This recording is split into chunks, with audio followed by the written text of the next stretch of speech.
Alabama, Lone Stop, Mississippi, Possum Point, Georgia, Miami. Who's Amy? Miami. Hey, you mean your Amy? Bo Hunkers. Bo Hookers? Bo Hunkers. Bo Hunkers? Oh, I beg your pardon. Hoboken. Hoboken. Oh, well, Mr. Conductor, I want to go to Hot Town. Hot Town? Yes, sir. That's the last stop. Last- All aboard. All right, sir.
Greetings and salutations, everybody.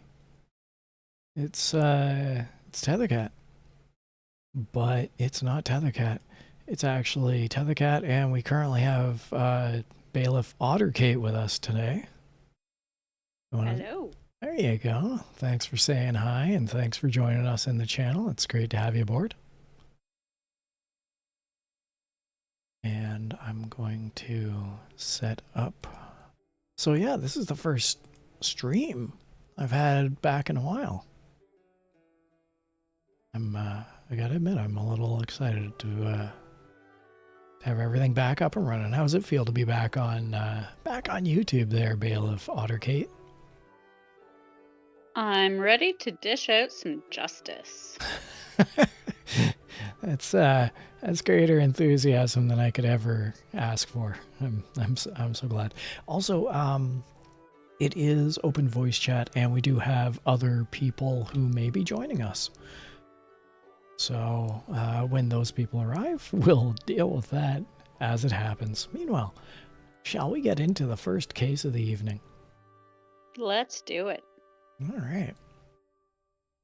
Let me set that up there, and court is now in session. Your rating will be affected by how much and what kind of information you choose. Before we get into it, I'm just going to explain the house rules for anyone who's watching. And that primarily is that there could be sensitive cases, and we will skip past them. We will immediately recognize them for what they are.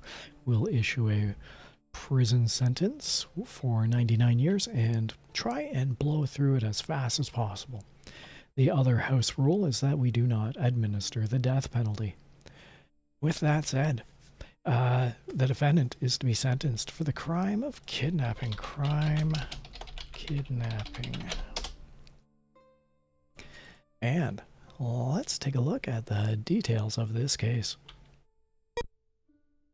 The demographics are that the offender is a 65-year-old black Protestant male. The victim was a 19-year-old black Protestant woman. The offender-victim relationship, they were acquaintances. It almost sounds like the plot of Up, if the ages were like on, 10 years further on either side.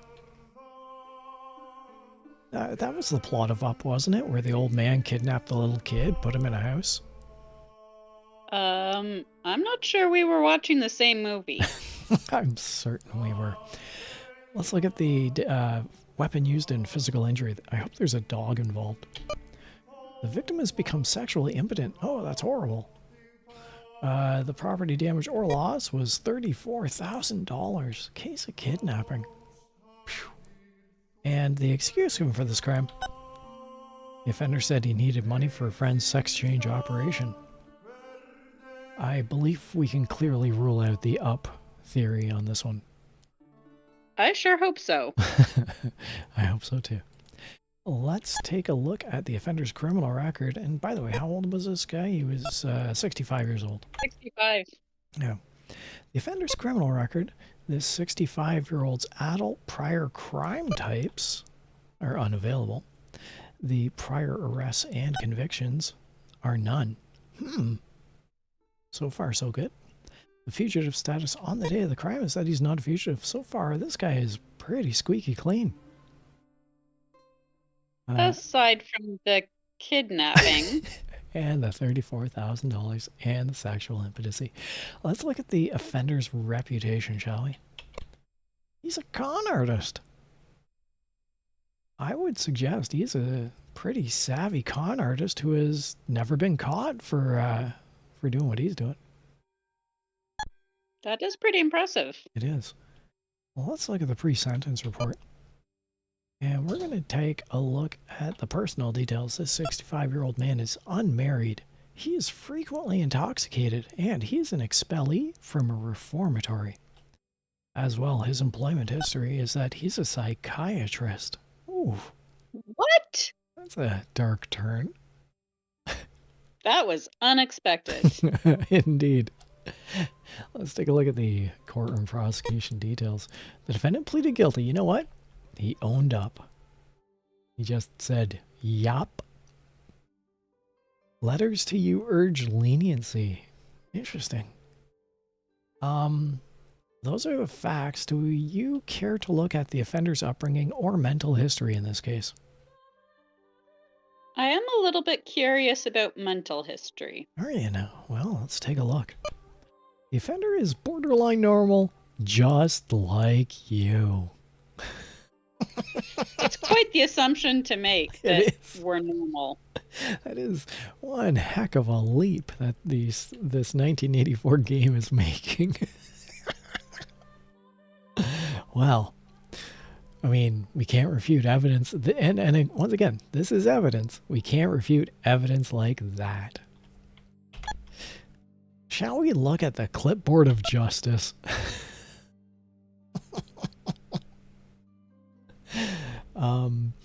In the crime of kidnapping, the property damage or loss was $34,000.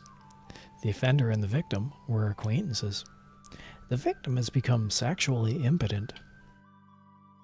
The offender is a 65-year-old man. The victim was a 19-year-old woman.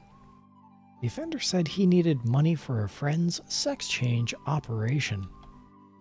The offender is not a fugitive. The offender is a con artist. Although specific crime type of information is unavailable, the defendant has had no prior arrests or convictions. The defendant pleaded guilty. Letters to you urge leniency. The offender is borderline normal, just like you, the player. The offender is unmarried, is frequently intoxicated, and is an expellee from a reformatory. As well, the offender is a psychiatrist. Well, now, Bailiff Ottergate, this is a pretty crazy crime. I mean, maybe it is, maybe it isn't. I don't know. What are your thoughts? I don't even know where to start. I mean, prison for sure. I would agree with that. Maybe 10 years? You're going to ballpark 10 years at the start, are you? Mm-hmm. I'm thinking $34,000, and there were damages to the victim. He has a clean record. He did plead guilty, so I'm willing to go a little lower than 10. I think 10 is a good baseline. Welcome aboard, Bailiff Andy. We're gonna plow through this case a little bit more, and then we'll get right back to you if that's okay. Yep. Okay. I feel that the I don't know, this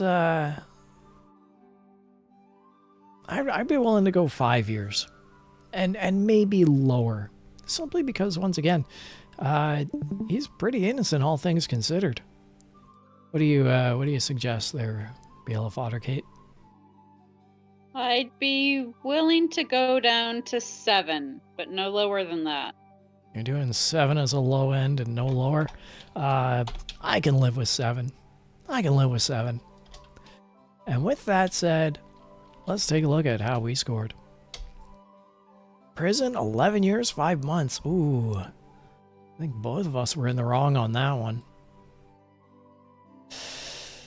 Well, I wasn't too far off with 10 years. Yeah, your baseline of 10 was right. And once again, I thought it was a good baseline, but I really feel that he should have got off with a little bit lighter sentence simply because of the clean record, but and owning up. But hey, that's crime and punishment for you. Let's take a look at how we scored.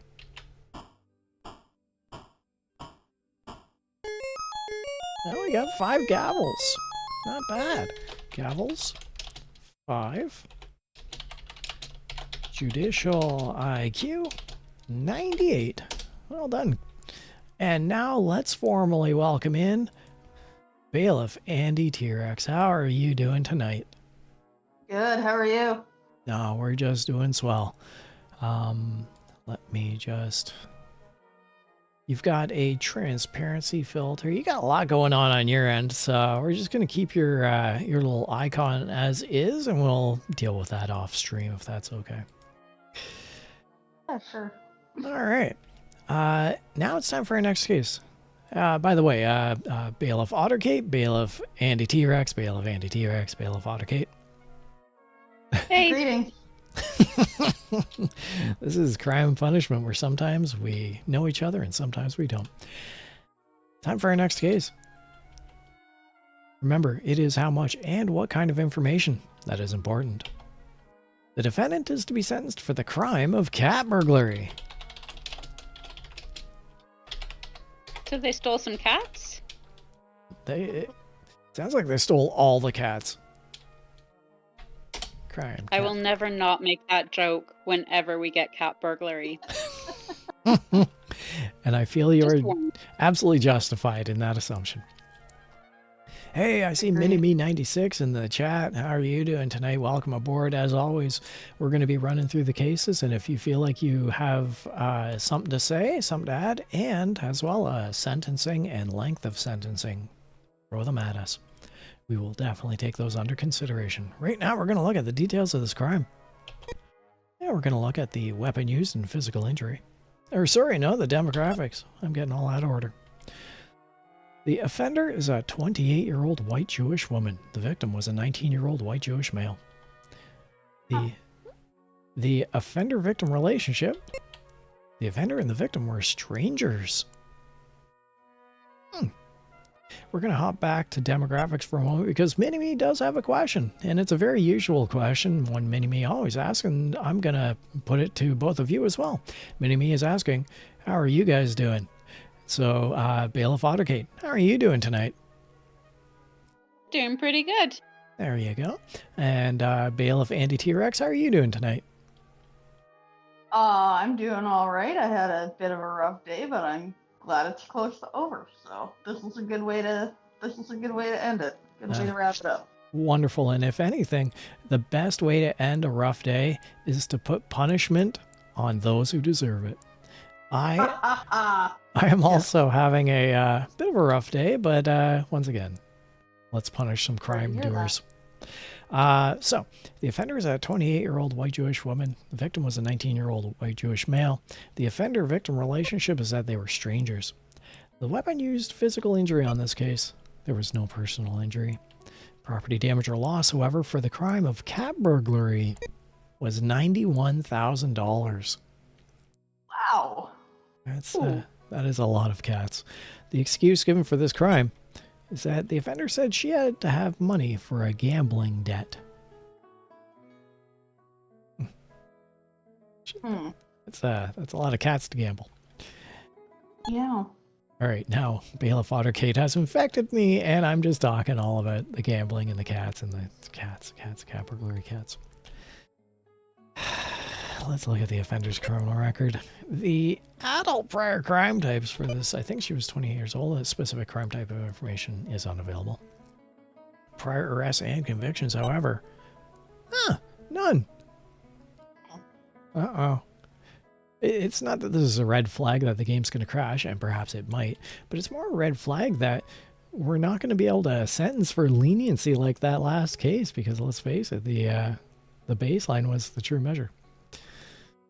The fugitive status on the day of this crime is that the offender is AWOL. Oh, that's not a clean whistle. Yeah. Well, now, are either of you curious about the offender's reputation? I am. Of course. Well then, this woman is a political extremist.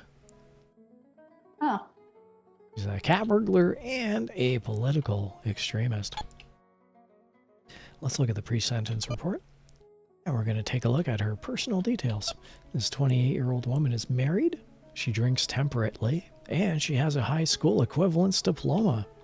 As well, her employment history is that she is a private investigator. Well now, that happened. You'd think that she would know law. This feels like a heist. A heist gone wrong. I will... It does, yes. My thoughts are on Gregory MacDonald, who I'll explain later once we get to sentencing. But let's take a look at the courtroom prosecution details. And trial evidence revealed the defendant as a ringleader. Well now. A TV reporter predicts that you, the player, will imprison the defendant. Are either of you curious about mental history or offender's upbringing in this case? A little, yeah. Yeah, I'm curious. Is there one or both that you would like to see? The upbringing. All right, we're going to take a look at the offender's upbringing. The offender's parents are separated, and the offender was born on Park Avenue. Literally, she was literally born on a Monopoly board. That's really awkward. And messy. And messy. Greed. Greed says cat burglar, political extremist is actually a combo that makes sense. Yeah. Yeah. Yeah. Oh, hey, you know what? I don't actually... Sorry about that, everybody. I'm picturing like Patty Hearst now. She's a political extremist. She was an heiress. There you go. And then she ended up going to prison for something involving firearms. Well, you know what? I'm going to follow your lead. Sounds like you know exactly what this case is about. By the way, welcome aboard, Greed. Good to have you.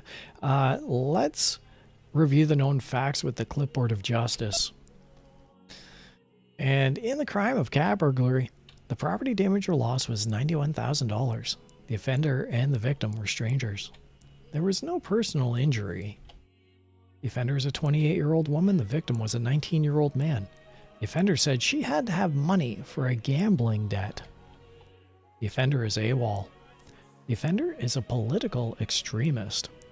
Specific crime type of information is unavailable, but she has had no recorded prior arrests or convictions. Trial evidence... Sorry, please. So I was going to say, I think she's a patsy. A patsy. I think she's a patsy. I think the gambling is an excuse. But I think she is taking the fall for a larger organization. Well, let's continue on with the clipboard of justice, and we'll explore that in a moment. Trial evidence revealed the defendant as a ringleader. A TV reporter predicts that you, the player, will imprison the defendant. The offender's parents are separated. The offender was born on Park Avenue. The offender is married. She drinks temperately. She has a high school equivalence diploma. And she is a private investigator.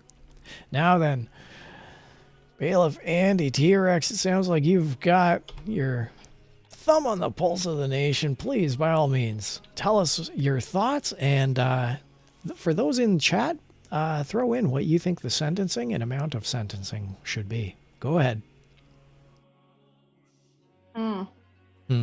I think the media is correct that I am gonna have to imprison her for at least 3 to 5 years. I guess 5 years. 3 to 5 years in prison for cat burglary, and with a high end of 5. Bailiff Otterkate, what are your thoughts? I was thinking 3 or 4 years.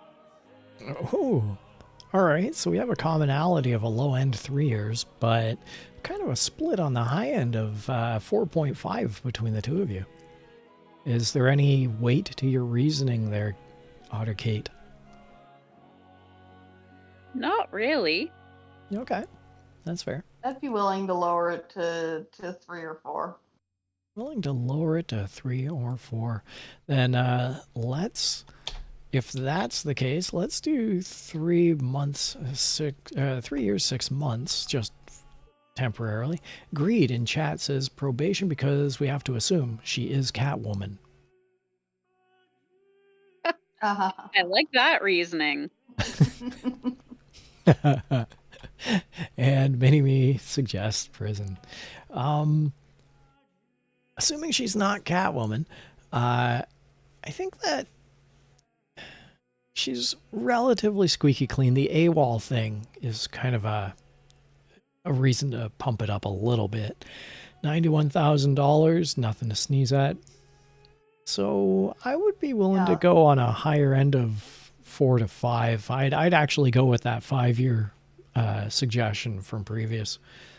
And she was revealed to be a ringleader. So, I mean, I'd even go higher. Maybe I would say 7.5, but honestly, I'd probably go 6 years.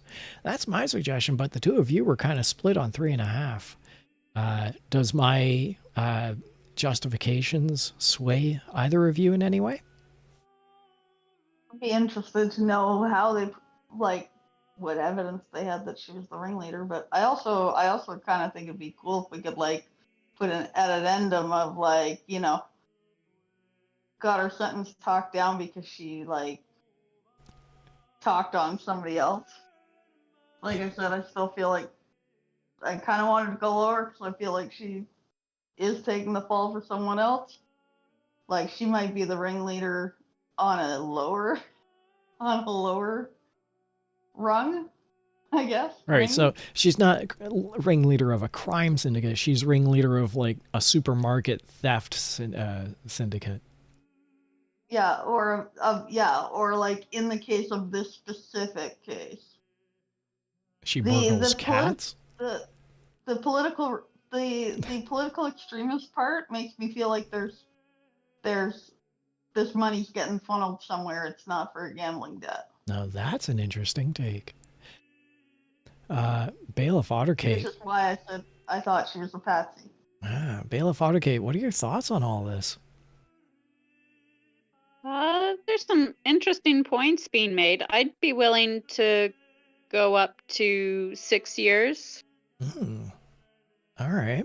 So now we have a low end of 3 from Bailiff Andy T-Rex and a dual 6 years from myself and Otterkate. Shall we do 6 years and put the 3-year prison on a napkin for Bailiff Andy T-Rex? Sure. Sounds good. All right. We're going to do 6 years. And we'll see if how it all turns out. Yeah, let's find out. We got us wow. a symmetrical duck award.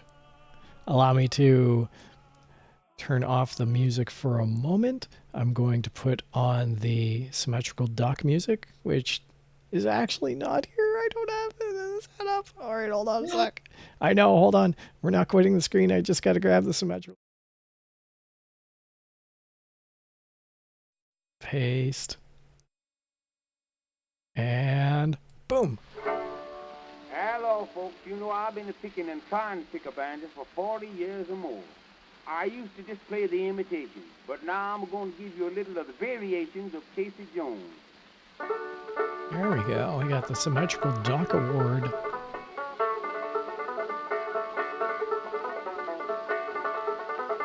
And the Shuba Shuba. There we go. That's lined up. Symmetrical duck. Bring that over. Fantastic. Congratulations. We got a symmetrical duck award. Yes, Mini-Me. Nice job. Thank you.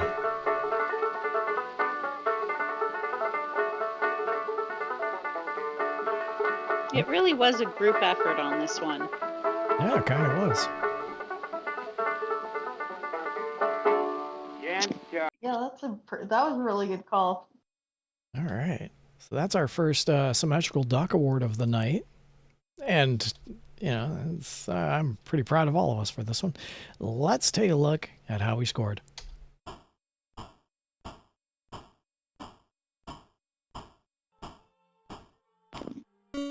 Gavel. We got 10 gavels. There's no judge you can't match. You should be Chief Justice of the Supreme Court. I think that's somewhat patronizing, but that's fine. Let me just type this in. Well, you read it sarcastic, yeah. Well, yes. You should be Chief Justice of the Supreme Court. Wow. There's no judge you can't match. Our judicial IQ is 146, which I believe makes us the smartest judge that ever existed. Boy, is that a misnomer. Congratulations, everybody. Let's hop into the next case. Let's do a quick hydration check for everybody who's playing along, for everyone who's watching. Grab yourself a bottle of water and give yourself a hydration check for a moment. I am good. I have my sparkly water with me. Oh, and I got some clear water from a local aquifer, a local well that is some of the cleanest that I've ever tasted. Bailiff Otterkate, you're not just sitting there inhaling sawdust or anything. You've got some water, have you? There's water somewhere in the house. Go fetch it. It's a hydration check. Oh, fine. There we go. All right, Andy T-Rex, she's gone. Let's really quickly run through an entire case. Hurry, hurry, hurry, hurry, hurry. Alright. No. No. Rhubarb. Rhubarb, rhubarb. 10 gavels. When's the last time you played this? I can't seem to recall. It was a little while ago, wasn't it? Yeah, well, it was. Was there any interesting cases that came up at that time? It was quite a while ago, so I don't really remember. Yeah, let's face it, all the cases are interesting, aren't they? Yeah, I don't know how to get back to our chat in Discord. So Oh, believe me, trying to do this on my phone is like kind of weird. I wouldn't worry about that. As long as you're playing along and as long as you're running currently, that's all that matters. Welcome back, Bailiff Autocate. Okay, I've got a big cup of good old tap water. There you go. And we're going to see how many gavels that tap water something tap gavel tap something something pun. And we're on to the next case. Remember. Good job. Thanks. It is how much and what kind of information that is important. The defendant is to be sentenced for the crime of illegal price fixing. Ooh. That was one of the, not this specific case, but there was a price fixing case last. All right. Once again, you're the lead investigation unit on this team, and we'll be relying on you heavily for your expertise. No. Let's take a look at the details of this crime. We're going to look at the demographics as always. The offender is a 46-year-old Hispanic male. The victims are the state and the people. I don't like it when the victims are the state and the people in illegal price fixing because that always lends itself to, I don't know. I always get this distaste. The offender-victim relationship. He figured that a few victims were inevitable. Ugh, yuck. Boys being boys. Let's look at the weapon used physical injury. There was none. Property damage or loss. $14,000. That's a lot lighter than what I thought it was going to be. I'm just happy no one died. I'm happy no one died. I'm happy no species are extinct. Oh, that's right. Oh, I forgot about that. That was one of the most horrific and comedic cases we encountered. The excuse given for this crime is that the offender pleads innocent, says he didn't do it. Huh. So he I'm gonna didn't have to do it, sit out on this one. but he I feel figured like- that, All right, let's go yeah, with... exactly. Victims were inevitable. Yeah. And what is it that you were saying there, Bailiff Andy T-Rex? I might have to sit out on this one because I think this is a case we've done before. No. Trust me. This is not a case we've done before. I've reinstalled the game. I've reinstalled a brand new emulator. I've actually downloaded a very different version of this copy.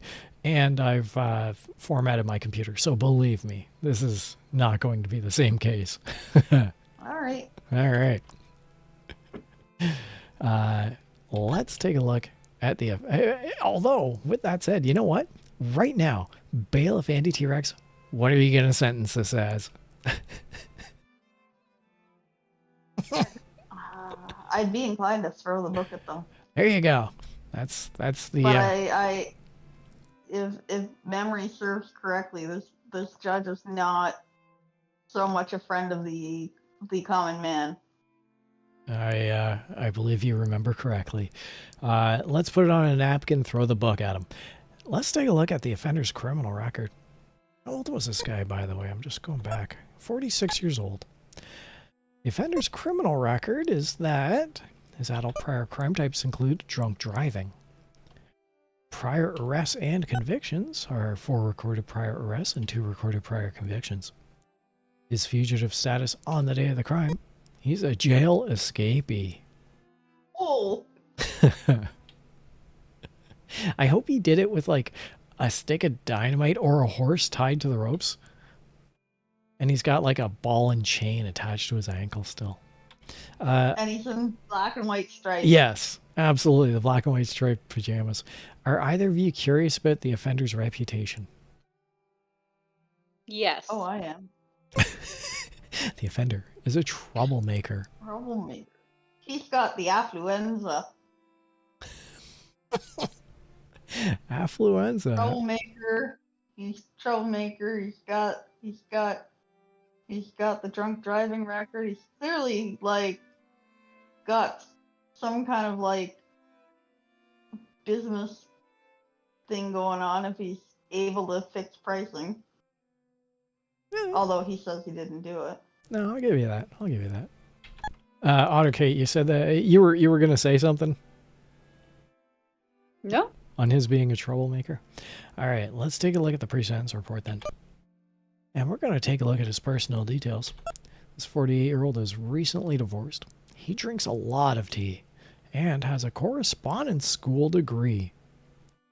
His employment history is that he's a white-collar worker. The courtroom prosecution details: the defendant was convicted by a jury. A radio commentator calls you, the player, soft. And now, and by the way, that radio commentator is correct. I'm like a plush beanbag chair. Are either of you curious about the offender's upbringing or mental history? I'm interested in the upbringing because again my affluenza theory. That's fair enough. Let's take a look at the offender's upbringing. The offender's parents were happily married and the offender was born in Canada. The offender is Galen Weston. You can't trust those Canadians.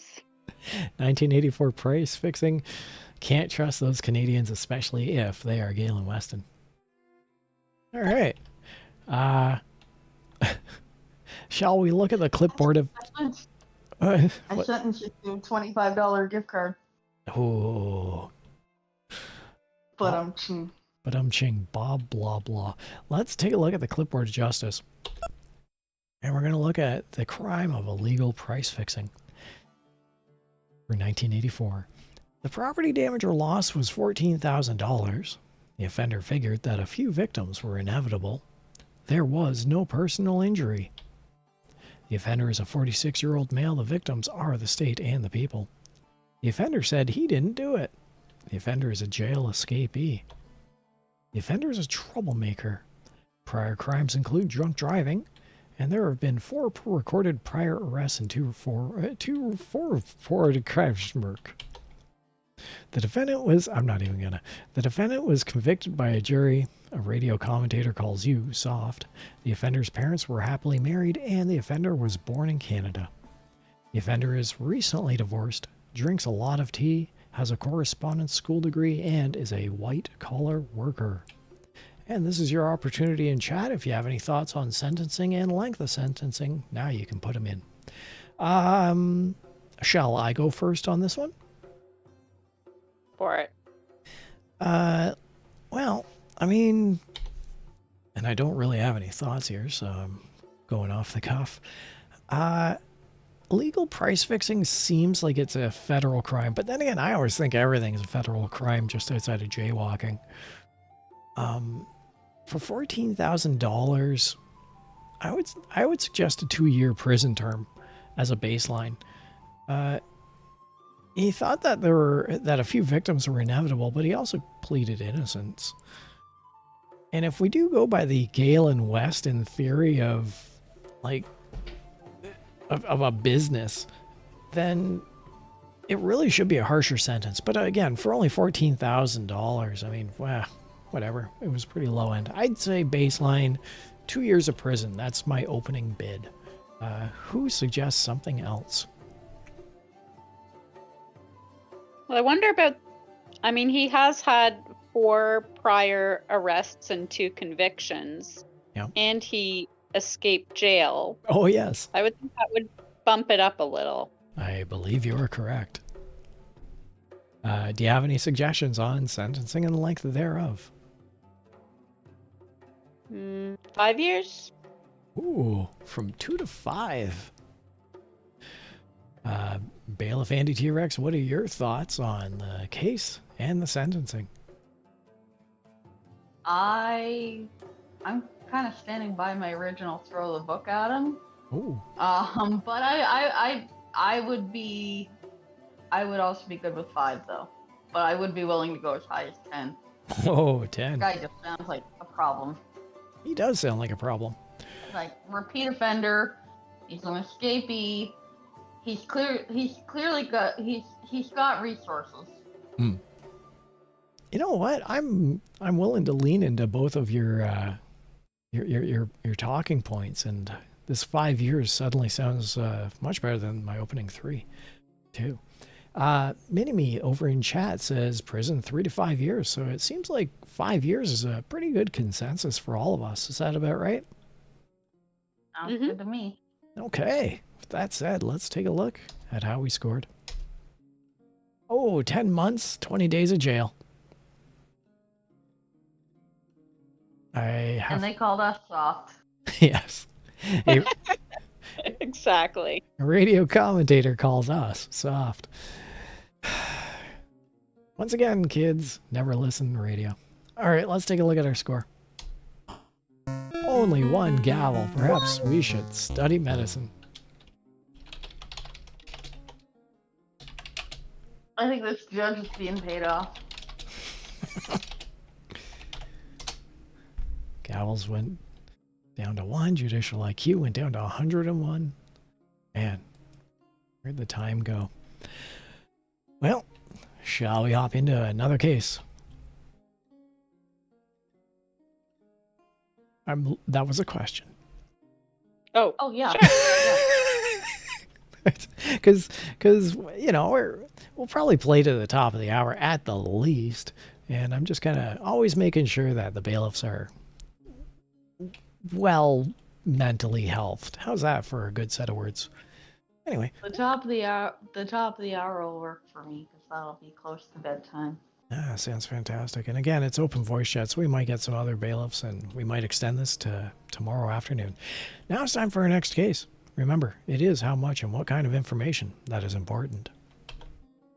The defendant is to be sentenced for the crime of marijuana use.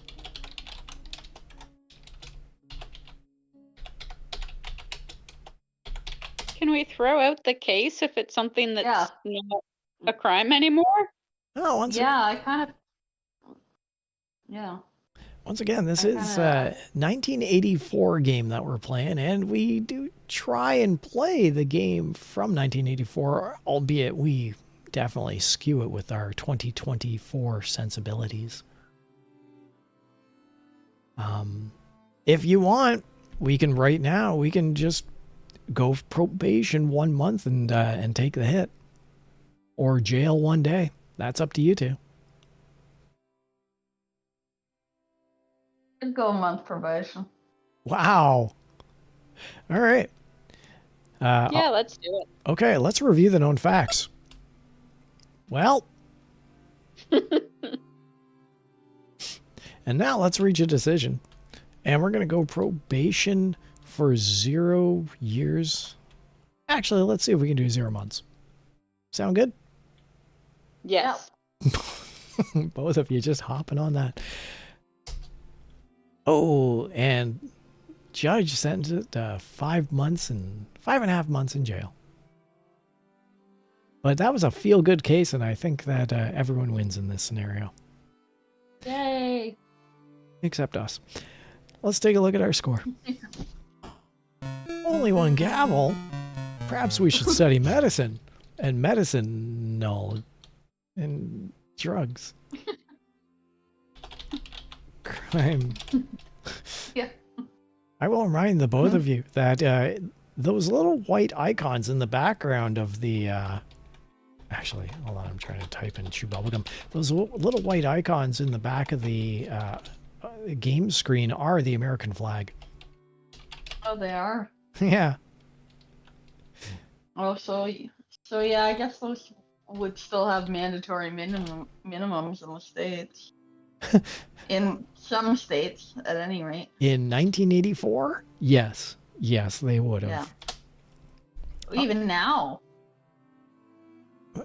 Even now, I think there's some states that would still have like mandatory minimums. I don't know. Like Maybe Alaska or Puerto Rico? All right, let's take a look at the next case. Maybe my judicial IQ is 78. Perhaps. Now let's take a look at our next case. Remember, it is how much and what kind of information that is important, unless the case takes place in Canada. The crime is attempted assassination. We got a good one. All right, let's do this. You know, it takes me longer to type stuff into chat than it does to actually... Okay. Before we get started, is anyone up for 0 months and 0 days of probation? Good time. I mean... No, I think probably not. Spoil sports. Let's look at the details of this crime. Then we're going to look at the demographics. Attempted assassination. The offender is a 61-year-old Native American male. The victim was a 62-year-old white woman. So it wasn't Ronald Reagan. Yes, we can rule that out. The offender-victim relationship. The offender and the victim were political opponents. Oof. Attempted assassination. The weapon used physical injury. The victim was doused in gasoline and set on fire. God. And was later treated at a burn center. The property damage or loss was $1,350. And I gotta admit, right now, I've seen attempted assassination cases where they just tamper with the brake lines of a car and the damage or loss is in the tens of thousands, like $75,000 or whatever. So the fact that the victim was doused in gasoline, set on fire, and was later treated at a burn center, and it only cost just a little over $1,000, that's impressive. Yeah. Must have had good insurance. I mean, it might have just been the leg or the foot doused. Either way, it doesn't matter. Excuse given for this crime. The offender said the reason was political. Kidding. You know, who'da thunk? Let's look at the offender's criminal record.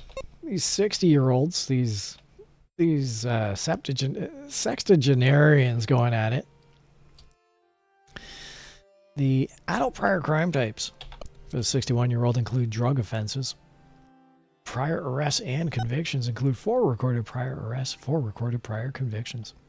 The fugitive status on the day of the crime is that the offender is an escaped mental patient. I would not have even guessed. Let's take a look at the offender's reputation. The offender is active in politics. Everything about this. The offender breathes politics. The offender bleeds politics. The offender shits politics. If we looked at the juvenile court blotter, would it involve politics? Let's not do that. The pre-sentence report. We're going to look at the personal details. This 61-year-old man is honeymooning. Aw, congratulations. Smokes marijuana and is a merit scholar as well. Is this the defendant from the previous case? Who we let off easy? And by we, I mean you two? His employment history is that the offender has never been out of work. The courtroom in politics, the courtroom prosecution details. The defendant gave the police information on other serious crimes. The prosecutor calls for a strong sentence at a press conference. Well, yeah. Are either of you curious about offender's upbringing or mental history? I am definitely curious about mental history. Absolutely. All right. We're going to take a look at the mental history. And the offender has imaginary friends. What's wrong with that? Well, it depends. I mean, some imaginary friends say, hey, you should take your socks out of the laundry. And other imaginary friends say, hey, this is a political opponent. You should douse them in fire and then send them off to the hospital. Good point. That guy's name is Bernie.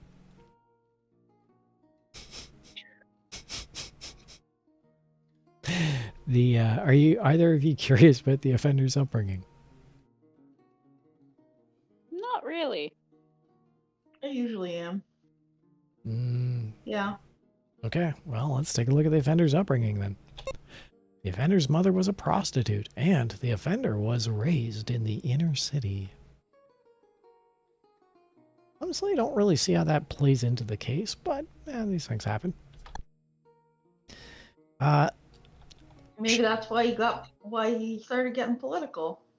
Perhaps. Uh, Coming from a socio-economically disadvantaged background. Look at you with I a can $20 radicalize word. people.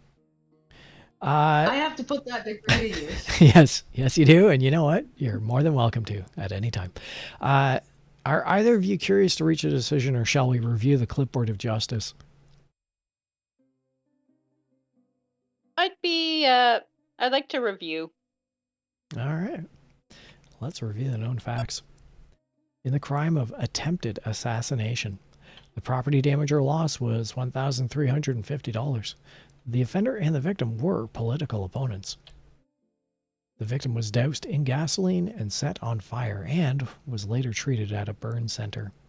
The offender is a 61-year-old male. The victim was a 62-year-old woman. The offender said the reason was political. The offender is an escaped mental patient. The offender is active in politics. Prior crimes include drug offenses with 4 recorded prior arrests and 4 recorded prior convictions. The defendant gave the police information on other serious crimes. The prosecutor calls for a strong sentence at a press conference. The offender's mother was a prostitute, and the offender was raised in the inner city. The offender has imaginary friends. The offender is honeymooning, smokes marijuana, is a merit scholar, and has never been out of work. And there you go. Who would like to make an opening bid on this case?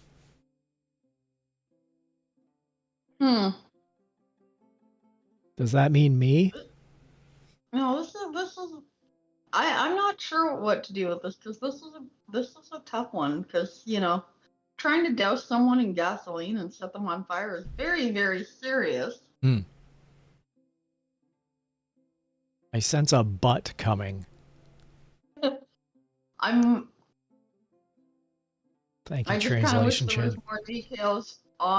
more details on how the politics played into this.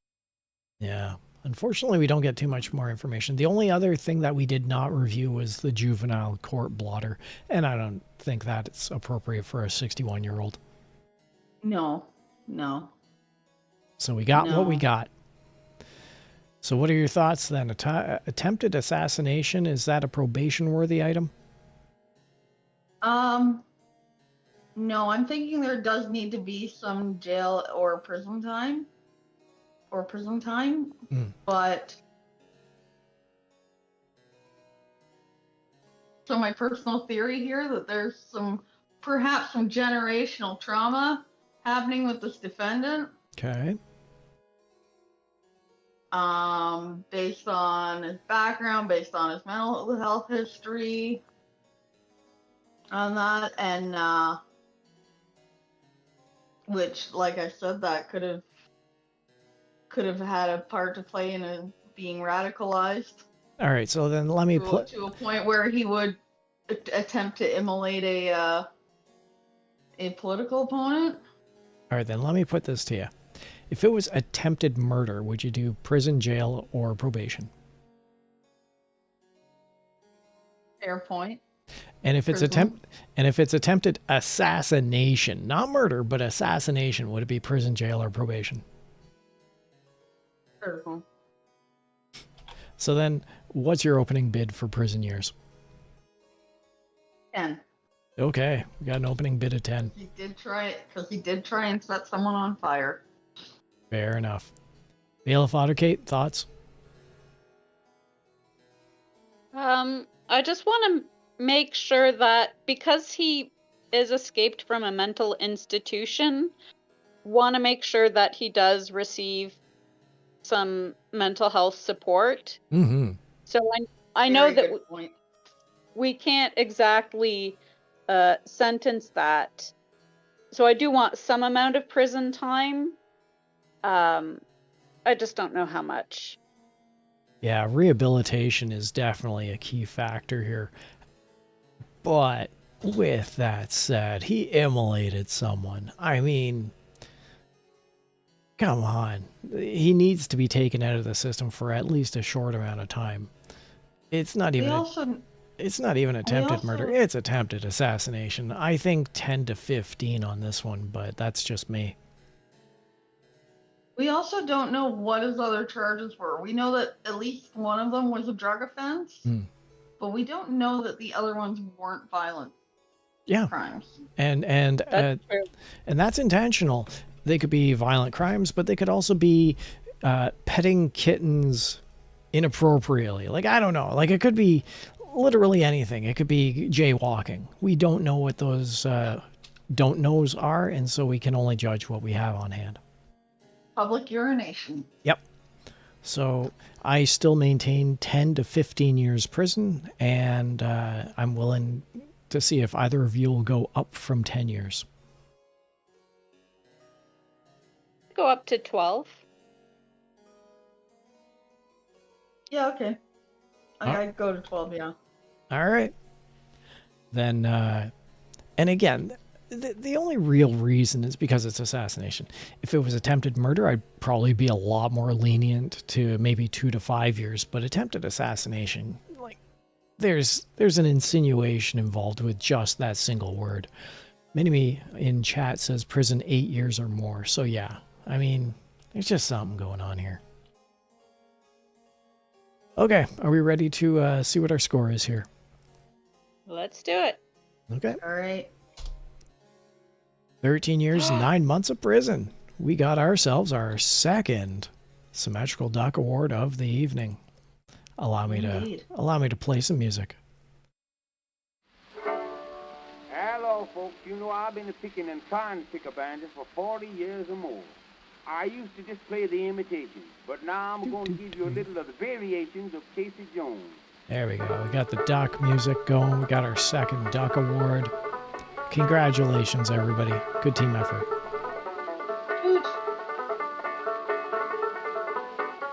I just love the fact that we got the music and the Symmetrical Duck Awards. We got 2 Symmetrical Duck Awards on the evening. Out of only 4 cases. Well, 4 cases since I came on. Only 4 cases, and let's never speak about the case we threw out because of probation. Mini-Me over in chat, Mini-Me says, great job. Thank you, Mini-Me. All right, and now let's take a look at our numbers on this one.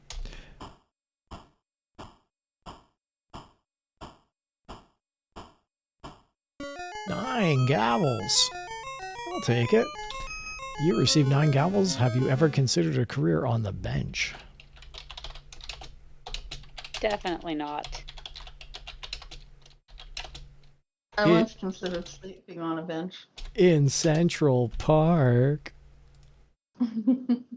Seriously. I hate this judge. Let me just get the music back up and running. And now it's time for our next case. It is the top of the hour, so if any of you want to take off, this will be an opportune time. Let's see what the next case is. Yeah. I'm good for one more. You guys are hooked. All right, and I mean that in a good way. Let's take a look at the next case. Remember, it is how much and what kind of information that is important. The defendant is to be sentenced for the crime of theft of trade secrets. So once again, if you care to depart, if it's not to your interest, you can leave. Yeah, I'm going to say goodnight. All right. We could scroll forward until we got to attempted murder, but you know what? I think it's a good parting point as well. Yeah, so, I gotta get ready for bed. Well then, everyone bid a fond adieu to Bailiff Andy T-Rex. Thank you for coming aboard tonight. Thanks for playing along. You were a great bailiff. You made some great decisions. Thank you. Have a good night. All right. Good night, Andy. Take care. Good Nice night. to meet you. Bye. And there she goes. Although not yet. Although yes. Although not yet. Oh, and there she goes. I've never seen this crime before. It's a new one. Theft of trade secrets. Yeah, let me type it in here. Crime. Theft of trade secrets. Yeah, I can only imagine this is going to be an interesting one involving espionage. Okay, I just like saying the word espionage. I got a private message from Bailiff Andy there, who said, "I can never remember that I have to leave the chat and not just close the tab." So, her parting words. All right, let's take a look at the details of this crime. And we're going to look at the demographics. The offender is a 36-year-old white Protestant male, and the victims are the state and the people. The offender-victim relationship on this theft of trade secrets. The offender said that the victims should have been more careful. The weapon used in physical injury was none, however, $40,000 of property damage or loss. Not an insignificant amount. The excuse given for this crime. The offender said he had to do it to stay in business. Huh. Theft of trade secrets, $40,000. He had to do it to stay in business? I'm pretty sure there's other ways you can stay in business. Let's look at the offender's criminal record, and we're going to look at the adult prior crime types. The offender has also committed property crimes. Interesting. Maybe his business is real estate. The prior arrests and convictions are 6 recorded prior arrests and 1 recorded prior conviction. And his Well, he's got some pretty good lawyers. I would say so, yes. And his fugitive status on the day of the crime is that he was released on his own recognizance. That's nice. You curious about the reputation? Always. Always. The offender is an active member of the PTA. And as we were discussing the other night during our off-stream game, we have no idea which of the P, the T, or the A these people are a member of. I'm just taking a look. How old was this person? 36 years old. Let's look at the pre-sentence report. We're going to look at this 36-year-old's personal details. The offender is married by common law, stays as sober as a judge, has never made BAT decisions, and is a criminal justice major. The employment history, that the offender is a white-collar worker. The courtroom prosecution details, he says, "I'm sorry." The defendant was defended by a private attorney. And with that, are you curious about either the offender's upbringing or mental history? Kind of curious about upbringing. Well, then, the offender was a bastard child and was born on a farm. Okay, not sure that that has any bearing on the case. I'm never sure that any of it ever has any bearing on the case, but it's good to check for additional data nonetheless. And now, I believe we should look at the clipboard of justice to review the known facts.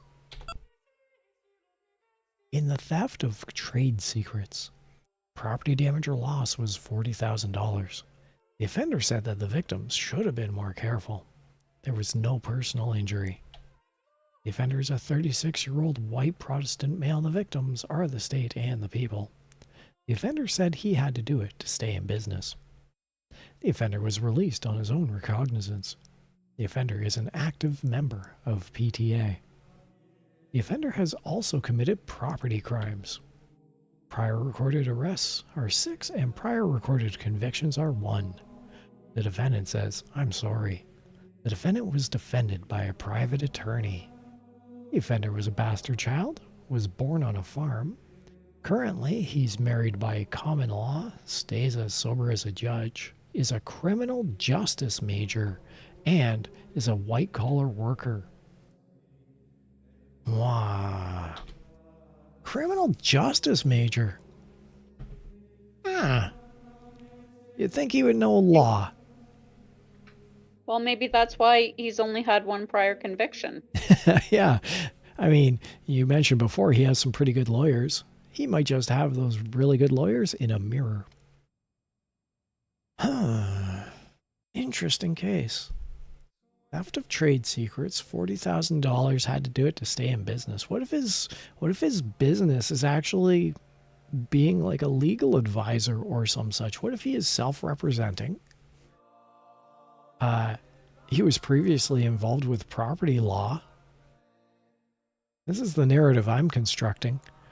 It doesn't excuse him for anything, but it justifies what his crime is.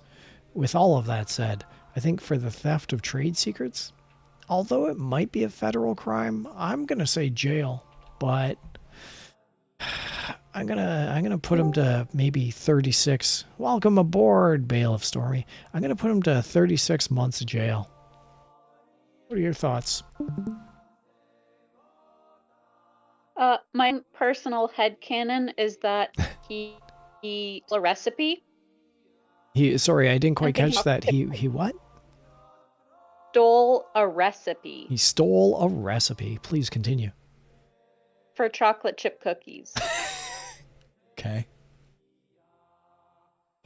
I mean, it's a... Go on. I definitely agree with jail over prison. Mm. 3 years? Yeah, that sounds good, because he does have priors, including property crime. Mm-hmm. All right. So then let's do that. Let's do 3 years of jail time. Sounds good. Let's take a look. Jail 1 month. 1 month of jail. Well, 22 days. This judge, I swear. And we got 1 gavel. Perhaps we should study medicine. Welcome aboard, Bailiff Stormy. How are you doing tonight? I'm doing good. How about yourself? I think I'm doing all right. And Bailiff Ottercade, how are you doing tonight? I'm doing good. Starting to feel a little tired, so I think that was probably my last case. You're not gonna play one more for Bailiff Stormy being in here? One more. Please, just one more. One Okay. All right, but all of us. Make it a short one. All of us have to do a quick hydration check, and then we'll hop on to the next one.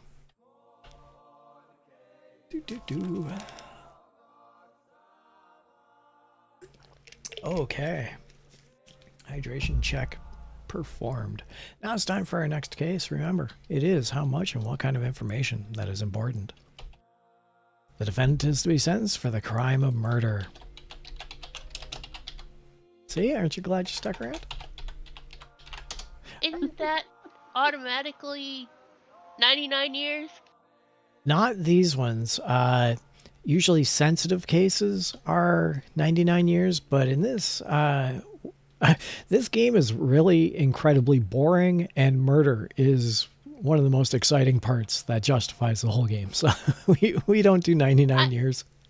I don't know. Prostitution and racketeering is pretty funny too. Granted. And I did enjoy the theft of trade secrets. Yeah, but you were narrating that with a chocolate chip cookie recipe, so I can understand why you'd enjoy that. And honestly, I wish I'd thought of that myself. Let's take a look at the details of this crime, shall we? The demographic in the crime of murder. So someone died. The demographic is that the offender is a 30-year-old white Catholic male. The victim was a 7-year-old white Catholic girl. 99 years and 99 months. Oh, I have never seen such a young victim. I have never seen a case like this. Stormy, you're dead on. We're doing that. This is a sensitive case at this point, so I'm going to leave it to the two of you. Should we plow on through the details, or should we just sentence now? I am kind of curious about the offender-victim relationship. Oh, are ya? Yes. In the crime of murder, the offender-victim relationship They were family members.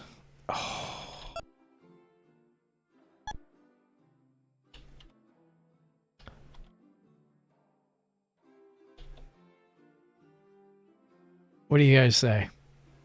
Go for I it. say go for it. Yes. Only 29 years? Don't care. That judge could have sentenced 1 month or 85 years. Doesn't matter. What matters is we're justified. We're We justified. have justice on our side.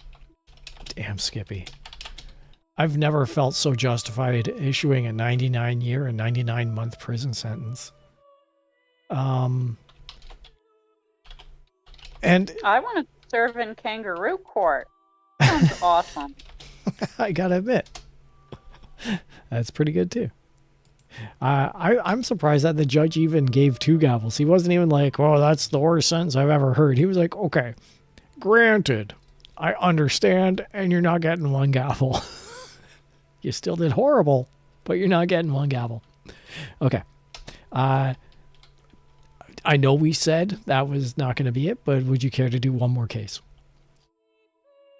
It depends what it is. All right. The defendant is to be sentenced for the crime of burglary of a business. Bailiff Ottercate, would you care to stay or would you care to I go? don't know. It's no cat burglary. I think I'm going to bow out.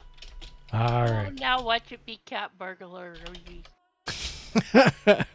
I gotta admit, it'd be pretty funny if it was. Crime is burglary of a business. Bailiff Ottercate. Bailiff Ottercate, it has been wonderful having you on board. Thank you for all the cases you've played through tonight, and you take care and you have yourself a good evening. It's been my pleasure. Good night, Tethercat and Stormy and everybody in chat. Good night, Kate. Night. And with that said, we are back down to 1 judge and 1 bailiff. Bailiff Stormy, are you ready for the case of burglary of a business? I am very much ready. Chomping at that bit. By the way, we're doing all this stuff, but if you wanted to update your reactive Fugi, you could do so. Or we can play through because you do have this. Hey, look at this. Let me just reverse you because I think I have you on reverse here. This is a new Fugi by Bailiff Stormy. And it's incredibly prideful. Yes, I'm very proud of it. Thank you. That is a cat girl who is going to administer justice, is what that is. With the clipboard of justice With right the up their butt. Clipboard of justice right up their butt. Let's do the crime of burglary of a business. And we're going to look at the details of this crime. The demographics are that the offender is a 46-year-old white Catholic male. The victims are the state and the people. The offender-victim relationship. The offender didn't think anyone would be hurt. Weapon used, physical injury is none. However, property damage or loss was only $830. Only. What, he went into the library and stole the library cat? It does sound like that. It really sounds like a non-crime. It was cat burglary. There you go. Bailiff Ottercate, when you're watching this on the VOD later, it was cat burglary. The excuse given for this crime. Oh, the offender pleads innocence. 46-year-old guy pleads innocence for stealing $830. Let's look at the criminal record for this man. His adult prior crime types include traffic offenses. Oh, who hasn't gotten a ticket? You might be siding with the defendant there, bailiff. Justice. Yes, justice. Justice. Impartial. Unbiased. Justice being blind, remember? Let's look at the prior arrest and conviction. Whoa, this guy's done stuff. That's a lot of tickets. That is a lot of tickets for a 46-year-old man. He's had 12 recorded prior arrests and 6 recorded prior convictions. His fugitive status on the day of the crime is that he has no holds. Shall we look at the offender's reputation? Yes. The offender is also known as Scarface. You got Hello to my little friend. You got those scars from traffic violations. Let's look at the pre-sentence report. And this 46-year-old man's personal details are that he is single, he sniffs glue, and he is a self-educated citizen. His employment history is that he can't hold down a job. Oh no, a glue-sniffing homeschooler. Blind justice, Stormy. Blind justice. Let's look at the courtroom prosecution details. By the way, I'm totally on your page. The defendant threatens a prosecution witness. I think that the defendant came into the courtroom after sniffing some glue. The defendant threatens the prosecution witness. The press was excluded from the courtroom. And now... Oh, so no press, no foul? Something like that. Let's take a look at... Are you curious about either the offender's upbringing or the offender's mental history? I'm personally curious about the mental history. I'm curious, really curious about the mental history. All right. The offender is a compulsive talker. What an interesting tidbit of information. And now, shall we take a look at the clipboard of justice to review the known facts? Yes, please. All right. The crime is burglary of a business. The property damage or loss was $830. The offender didn't think anyone would be hurt. There was no personal injury. The offender is a 46-year-old man. The victims are the state and the people. The offender said he didn't do it. The offender has no holds. The offender is also known as Scarface. Prior crimes include traffic offenses, but he has had a whopping 12 recorded prior arrests and 6 recorded prior convictions. The defendant threatens a prosecution witness. The press was excluded from the courtroom. The offender is a compulsive talker. The offender is single, sniffs glue, is a self-educated citizen, and cannot hold down a job. And with that said, Bailiff Stormy, what are your thoughts on this case for sentencing and length thereof? Well, it's under $1,000, so I would say jail for 3 months. Jail for 3 months. Okay. Oh, wait. Which one's the lesser of the two? Prison is the worst, jail is middle ground lesser, and probation is lightest. Jail for 3 months. Okay. Is there any reason you chose the lighter placement of jail rather than the heavier sentencing of prison? It's under $1,000. All right, that's fair. I'll go you one further. It was only... well, actually, no. I will...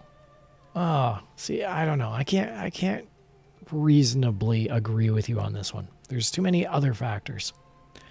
The crime is burglary of a business, and it was for $800, right? Right. But he threatened a witness for the prosecution. So right there, that's like, I'm throwing the book at him for that one. No one does that in my courtroom.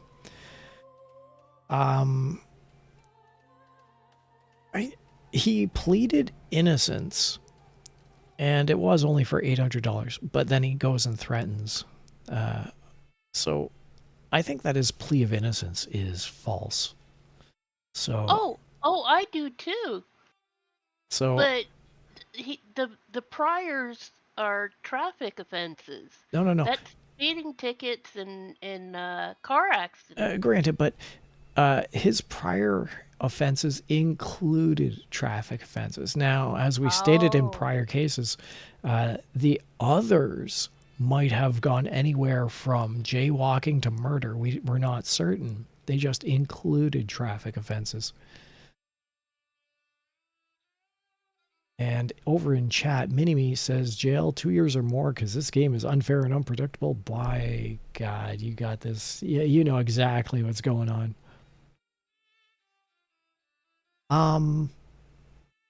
2 years? 2 years is a lot. Well, 2 years is a lot. For burglary of a business, first of all, for burglary, I'd almost give 1 year of jail, just as is. And I do mitigating factors on that. Burglary of a business, I maintain 1 year is pretty fair. $800, that's not a lot, so I'd probably reduce it for that to maybe, 6 months or whatever. But then threatening a witness, I'd say 2 years of jail. I'd actually go with Minimi on this one, 2 years of jail, because you can't threaten anyone in my courtroom.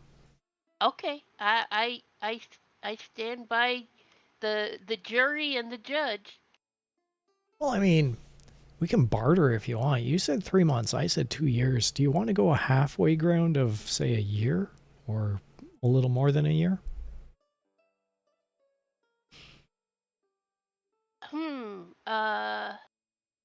Because you do feel justified with your 3 months, right? Yeah, but I would say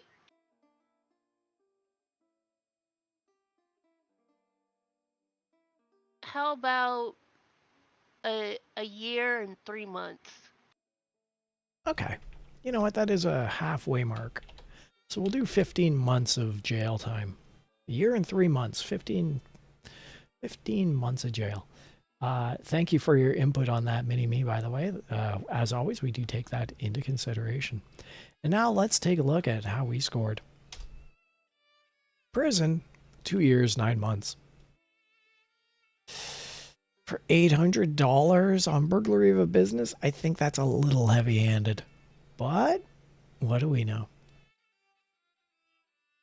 As Mini-Me said, this game is unfair and unpredictable.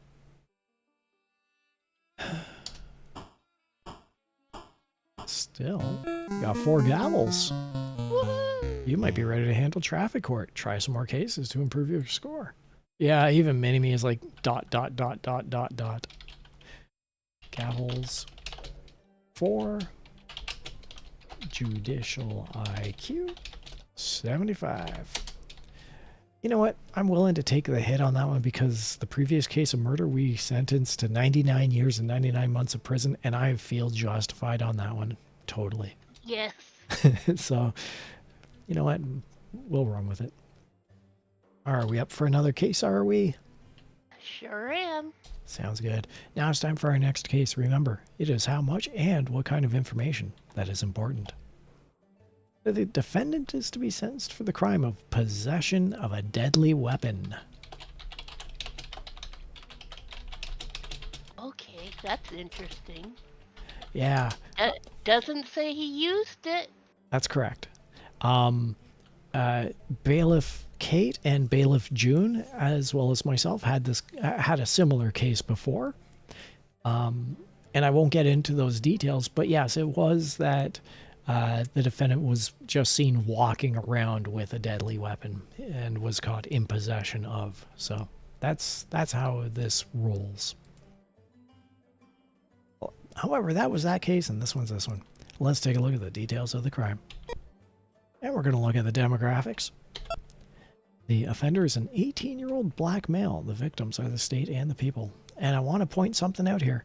When we look at age, 18 years old is usually the lowest amount of years that are being sentenced as an adult.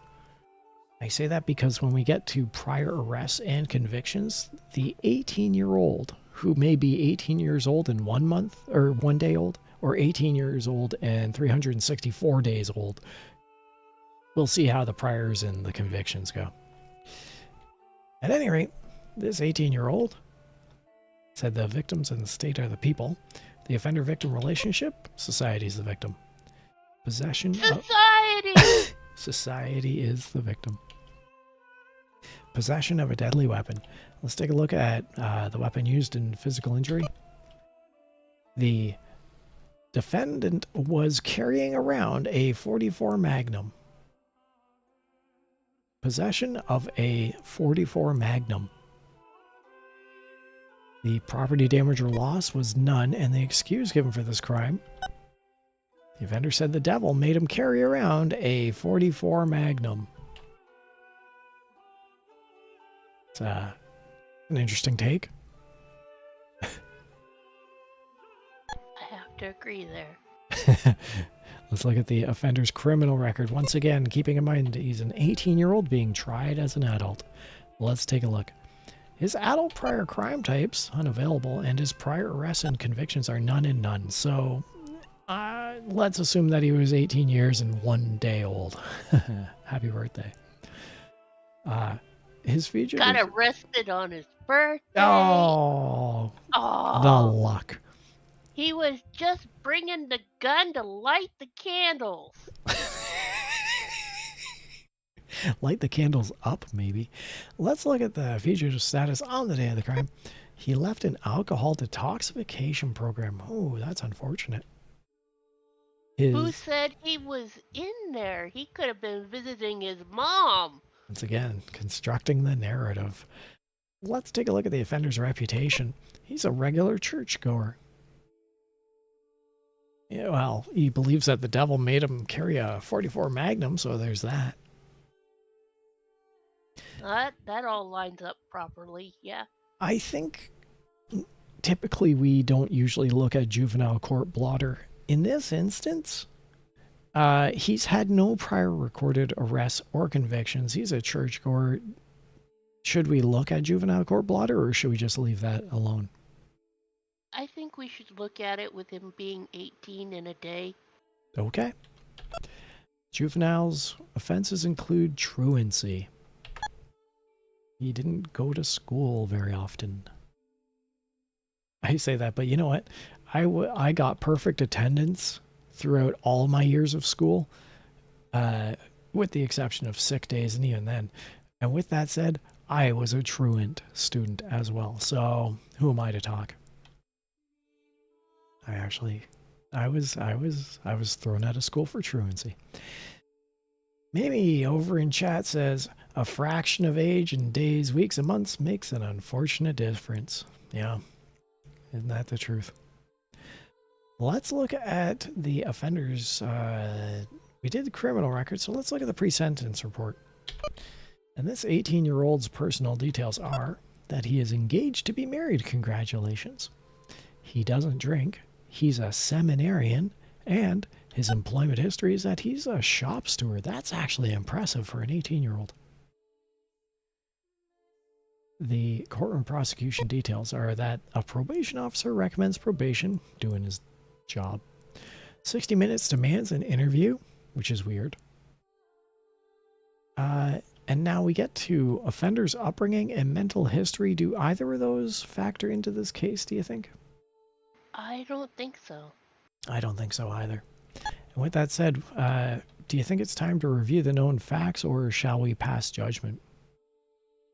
I think it's time to visit the clipboard of justice. Dun, dun, dun. The clipboard of justice states. I love that. Possession of a deadly weapon. There was no monetary loss. Society is the victim. The weapon was a 44... See, I'm so used to playing this game and just saying 44 and then adding on year-old. So the weapon wasn't a 44-year-old Magnum. The weapon was a 44 Magnum. Pavlov has trained me well. You don't know. It might be an old gun. It may very well be an old gun. The offender is... He could have been caught with a stolen gun. Very well. The offender is an 18-year-old male. The victims are the state and the people. The offender said the devil made him do it. The offender left an alcohol detoxification program on the day of the crime. The offender is a regular churchgoer. Although specific crime type information is unavailable, the offender's, there have been no recorded prior arrests or convictions. The offender's juvenile offenses include truancy. The probation officer recommends probation. 60 minutes demands an interview. The offender is engaged to be married. Congratulations. He doesn't drink. He's a seminarian, and he is a shop steward. And with that said, in the crime of possession of a deadly weapon, I'm willing to just throw this on a probation of... Honestly, if it is probation, then you got to make sure the guy's not going to be a repeat offender. So probation, I would say 2 years. I can't see it going any more than 2 years. And that's exactly what I was thinking, is like 2 years. Yeah, I can't see it being any more than 2 years. If you do 1 year, like honestly, justification is 1 year, but it's a 44 Magnum, which is a little bit more troublesome than say a bat or something. So 2 years of probation, I think, is justified. With that said, with you and me both in agreement, Mini-Me, I know you're watching. We'll write down your score on a napkin, but 2 years probation. Let's see how we did. There you go. 2 years or less. Good job, Mini-Me. 18 months of jail. That's a year and a half of jail. And you know what? A little heavy-handed, but I can see how that's justified. I still think that we're correct with our 2 years of probation. I would want to get probation if that was the case. I agree. And we're usually a little bit more lenient, always looking more towards rehabilitation than anything. Let's see how we scored. What? Wait. I thought that the judge had offered up a comparable sentence, but apparently I was wrong and we got 1 gavel. My bad. And our judicial IQ just plummeted to 68. Yikes. Win some, we lose some. We win some, and then there's this judge. Green-faced Wapner. Green-faced alternate Earth Judge Wapner from 1984. Grr-R. With his white American flags in the background. Let's do a hydration check. This would be a good time for a hydration check. I'm starting to wind down, by the way. I'm starting to lower, but I'm still good to go for a couple more cases, as always. Plus, it is open VC, and there's the possibility that we may have other people join us. Who knows?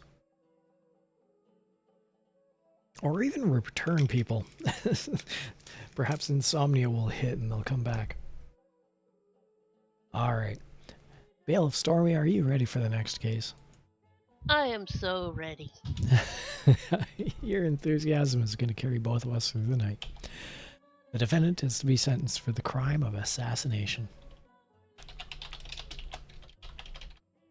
Uh-oh. What do you mean, uh-oh? This is a great case. Did he do it? Dun, dun, dun. Of course he did. Mini-Me, I assume you're also chomping at the bit over there in chat, as well as anyone who's going to be watching on the live chat or the VOD. Please, by all means, participate along and throw in your sentence recommendations. Details of the crime of assassination. We're going to look at demographics. The offender is a 33-year-old black Catholic male. The victim was a 43-year-old Hispanic woman. The offender-victim relationship is that they were neighbors. The weapon used physical injury.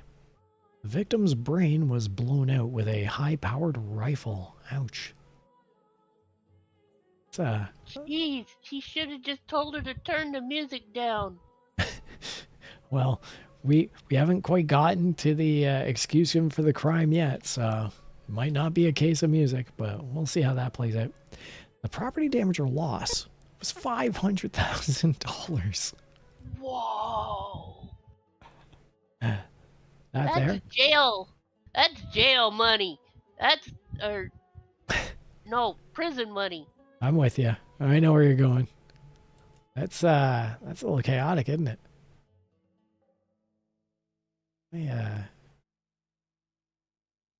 Oddly enough, my Tethercat was turned around. Oh, wait, no, my Tethercat was facing the right. Sorry. I'm swinging around on the rope. There we go, I'm back. Mini-Me over in chat says, well, god damn. And yeah, we're with you. We're with you. Let's look at the excuse given for this crime.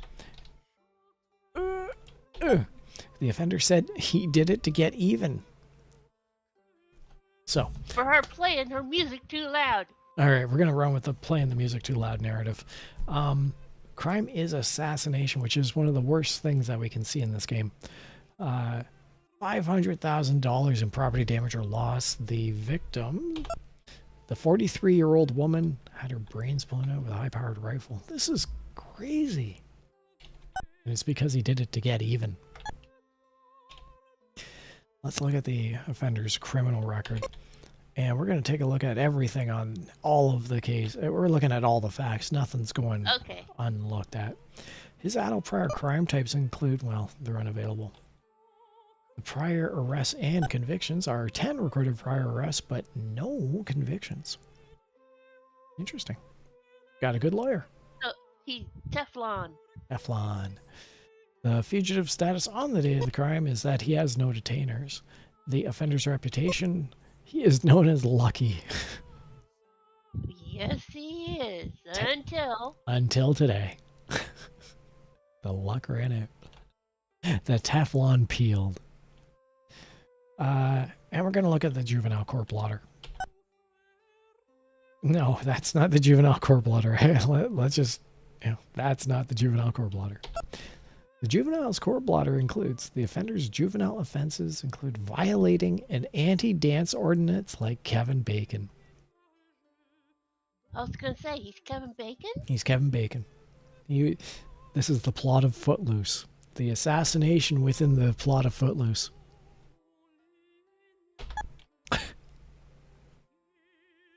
Footloose. What a great movie that was. That really was a great movie. You know, up there in space, Star-Lord, Peter Quill, his fascination with Footloose was justified. That was a fantastic movie. Yes, it was. All right. Let's look at the pre-sentence report. And this man's personal details are that he is divorced, he sniffs coke, he is a self-taught person. His employment history is that he's an Army corporal. Well, I guess we know how he got that high-powered rifle, don't we? Maybe he wasn't aiming at her. Go on. Maybe he was aiming at the dog that was barking to the music. You know, I think that would have been a case of discharge of a firearm or second-degree murder. But in this case, it's assassination. He was aiming at no dog. Let's take a look at the courtroom prosecution details. The defendant waived a jury trial. A public pressure group calls you weak. The defendant waived a jury trial, so he just said, no, I'll take my lumps. Wow. Oh, he's from the military, of course. He's used to it. I guess so, eh? And we're going to look at the offender's upbringing and mental history. The offender's upbringing is that his father was a professional thief, and the offender was raised in the inner city. At least the mom wasn't an axe murderer. Not this time. The offender's mental history. He has acute anxiety. He scratches the skin off the back of his hands. Weird for an Army corporal, but you know what? Who doesn't have acute anxiety these days? And with that said, we have now reached the portion of tonight's program involving the clipboard of justice. Dun dun dun. Let's review the known facts. The crime is assassination. Property damage or loss was $500,000. The offender and the victim were neighbors. The victim's brain was blown out with a high-powered rifle. The offender is a 33-year-old man. The victim was a 43-year-old woman. The offender said he did it to get even. The offender has no detainers. The offender is known as Lucky. Specific crime type of information is unavailable. Wait, I gotta go into chat and just type in yawns 1. And now we're back. Specific crime type of information is unavailable for prior recorded arrests and convictions. The offender's juvenile offenses, however, include violating an anti-dance ordinance. Although no specific crime type information is available, he does have 10 recorded prior arrests. The defendant waived a jury trial. A public pressure group calls you weak. The offender's father was a professional thief, and the offender was raised in the inner city. The offender has acute anxiety. He scratches the skin off the backs of his hands. The offender is divorced, sniffs coke, is a self-taught person, and is an Army corporal. And with all of that under our belts, Bailiff Stormy, what are your thoughts? Prison, 26 years. A nice round number. No, wait. Yeah. 25 years is usually a round number. What are your thoughts on sentencing 26 years of prison?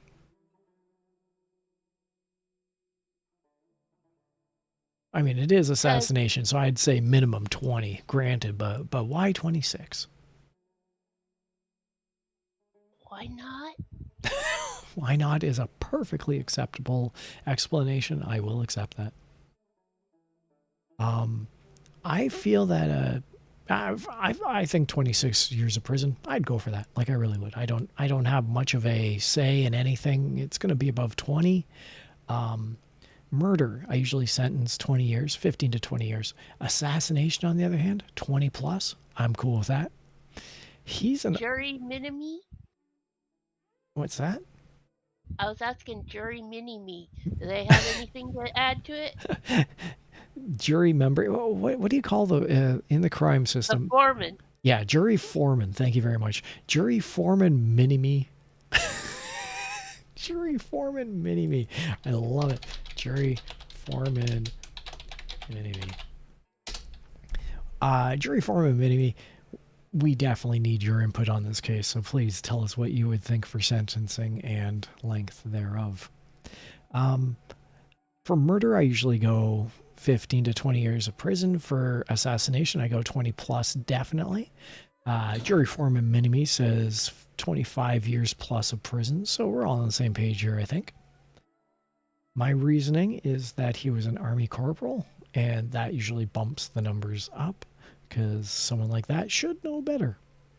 Add 6 months. No. We added 1 year to the 25, so I'm pretty good with all that. Okay. Okay, we could do 26 and 6, but you know, I think 26 years is justifiable in this instance. Love the title. You earned the title. Thanks for being a part of this case, jury foreman mini-me. And with that said, let's take a look at our score. Everybody, we did good. We got a symmetrical duck award, number 3 on the night, and I don't even think I have a graphic for it. But let's play some music. Hello, folks. You know I've been picking and trying to pick up banjos for 40 years or more. I used to just play the imitations, but now I'm going to give you a little of the variations of Casey Jones. There we go.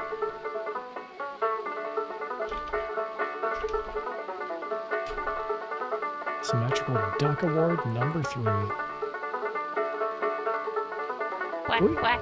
Quack, quack. We earned it. Mini-me, let's go.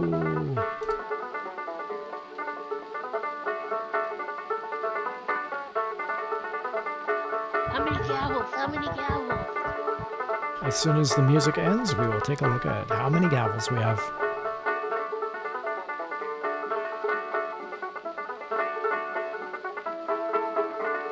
And I gotta admit, I'm pretty excited about all this. All right, the music is over. Let's remove the shuba, and we'll take a look at how many gavels we got.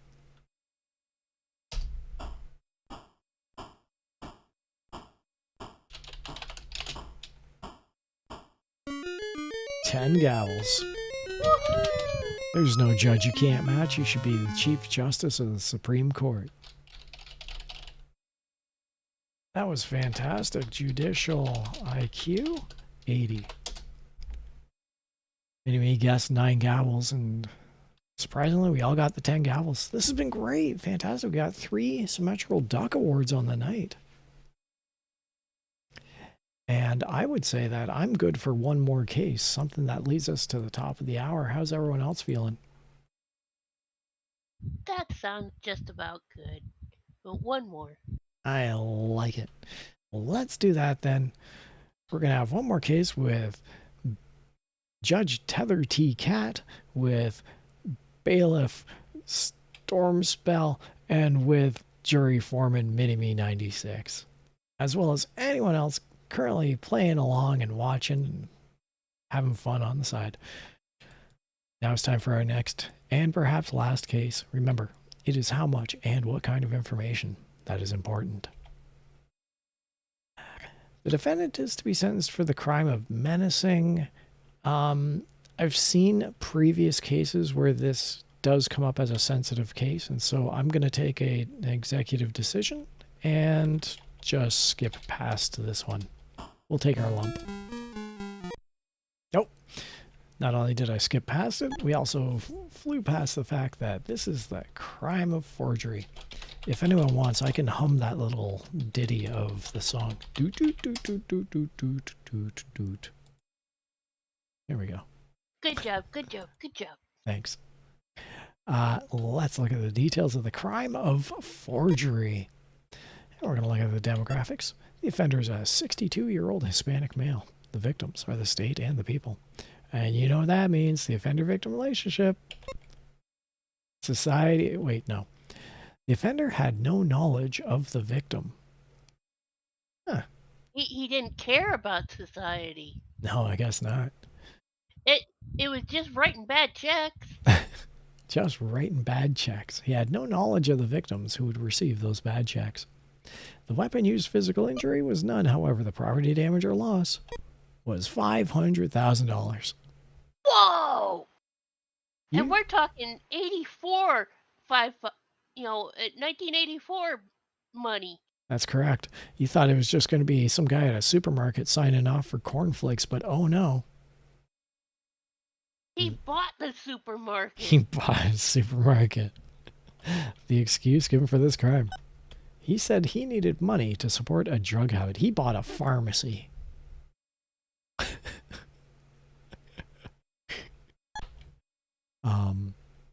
And I can't say that I like this guy. All of a sudden, I just suddenly don't like this guy. I think he was 62. Was that right? Was he, yeah, 62-year-old Yeah. man. Let's look at his criminal record. We're going to look at the adult prior crime types. Specific information is unavailable. His prior arrests and convictions, however, 3 recorded prior arrests, 0 recorded prior convictions. The fugitive status on the day of the crime. The offender has no rap sheet. And let's take a look at the offender's reputation. He's also known as the Brain. Oh, take a look. We got a bailiff who just showed up. Oh, God. All right, well, we're going to run through this case, and then we'll play one more, maybe. Or Yes. 2, or 10. Welcome aboard. No. Welcome No, aboard, no, Bailiff June. Oh, boy. What did I just join into? Do I want to know? Well, you'll find out during the clipboard of justice. Stop calling it that. Oh, All right. Bailiff Stormy, we're going to look at the pre-sentence report. Mini-Me 96 over in chat says, "Hi, June." oh, shit. Wait, hold on. Let me pull up chat on my phone. Yes. The pre-sentence report for the 62-year-old man, the personal details are that he's cohabiting, he chews tobacco, and he is a recipient of Reform School Honors. Oh, that's cool. His employment history is that he's a car salesperson. It's interesting. He's not a car salesman. In 1984, he was a car salesperson. That's very progressive. Yes, it is. Good for them. And now let's take a look at the courtroom prosecution details. The defendant gave the police information on other serious crimes.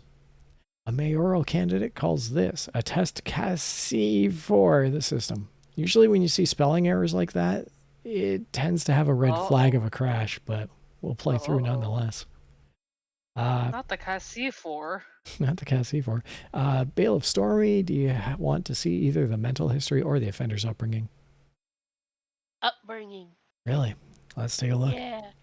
This 62-year-old man was raised by his grandmother and was raised in a communist country. And there we go. So let's review the known facts of forgery and take a look at the clipboard of justice. The property damage or loss was $500,000. The offender had no knowledge of the victim. There was no personal injury. The offender is a 62-year-old man. The victims are the state and the people. The offender said he needed money to support a drug habit. The offender has no rap sheet. The offender is also known as the brain. Specific crime type of information is unavailable, but this 62-year-old man has had 3 recorded prior arrests and 0 recorded prior convictions. The defendant gave the police information on other serious crimes. A mayoral candidate calls this a test case for the system. The offender was raised by his grandmother and was raised in a communist country. The offender is cohabiting, chews tobacco, is a recipient of Reform School honors, and is a car salesperson. And with all of that said, let's take a look at the known facts. No, let's not do that. I'm distracted. So let's have Bailiff Stormy, you take charge and tell us what's going on. I'm distracted, so you lead the way.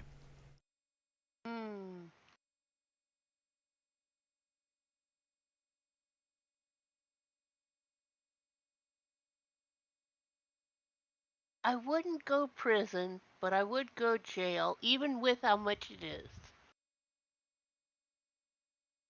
Go on. Because forgery, is not that big of a crime when it comes to crime. I mean, yeah, he wrote bad checks. He bought a pharmacy. Or maybe he bought out his car salesman dealership. Oh, shit. All right. I'm done resizing a whole bunch of stuff, and so who is suggesting what here? I haven't suggested anything yet. By all means, go ahead. Please, everyone, continue talking. I'm suggesting jail, but for like 5 years. Math. Okay. I didn't hear a word you said. I was doing back-end stuff. I know that you explained your justifications, so Bailiff June Kalmori, you probably heard those. What are your thoughts? Oh, and by the way, Mini-Me in chat, also your thoughts as well. So, we don't know what the forgery was on, or, like, we have no idea. It's just the crime of forgery. We don't know if it was a check. We don't know if it was a deed to something. We don't know if it was another legally binding document. We just know that it was forgery, correct? It didn't state what it was? Correct. Correct. Okay. Knowing that the total amount was $500,000, for me, in my mind, that immediately goes into prison territory. If he had stole maybe like what, $500 or even like $5,000, I'd probably say jail. But this is $500,000, and that's a lot of money. And I don't know, considering everything else with this case, the fact that he alerted the authorities of other more serious crimes going on, he's had 3 prior arrests at the age of what, 62. So that might have been for much, smaller things that weren't part of a bigger network of whatever it is going on here. So it would definitely lessen his sentence in my eyes. Nothing else really points to him doing that much like terribly. So I would go, prison, because it is forgery and it was a lot of money. But I would say, I don't know what the minimum sentencing is, if there is minimum sentencing for forgery. So I would say, 5 years as a baseline, but he helped out a little bit. So maybe 3.5 years prison? All right, so we have a bit of 5 years jail. We have a bit of 5 years prison, maybe 3.5 to 5 years prison. And jury foreman Mini-Me over in chat says jail for 10 plus years. Jury foreman? we upgraded jury foreman. We have a jury hierarchy in chat now. We do. Oh boy. Wow. I don't know. I don't have much to honestly, I was still too busy doing my back end stuff. I didn't quite hear what both of your reasonings were. All I can say is that for $500,000 of forgery, I would easily put this guy at prison for minimum 3, probably 5 years. So I'm kind of siding with June on that one. As long as it's 5 years. 5 years anywhere, right? Yeah. Okay. You're easy going. Prison 5 years. We're standing proud of the title, says jury foreman Mini-Me. You've earned it, Mini-Me. You show up, you do the work. Totally. We appreciate you. Absolutely. All right, let's run with 5 years prison unless anyone has any other amendments. Sound good? That sounds good to me. All right. Jail 21 days. 21 months. 21 months. I'm tired. Jail 21 months. Which is math, just shy of 2 years. Just shy of 2 years of jail. What? Yeah. Well. This judge is not in it for the money. I've learned there's a pattern. He doesn't care about the amounts of money that much. No, he's on the take. He was getting some money. Oh my god. I love it. Let's take a look at the score. The one gavel. Oh. Not Oh, bad. well. Yeah, we got 3 gavels. Gavels 3. I thought we were just gonna get one. Judicial IQ 72. It's the top of the hour, but you know what? I was so distracted by doing the back end stuff and making sure that the both of you are all set up. You look great in chat with your icons, your avatars. Let's run through one more case because one more round. Because I'm on board now. Yay! And by the way, we haven't actually formally introduced Bailiff June Kalmori to the chat. Please do a little bit of a brief introduction. Hi everybody, it's me, June, that one fruit bat that keeps showing up on this Blue Cat's channel for some reason.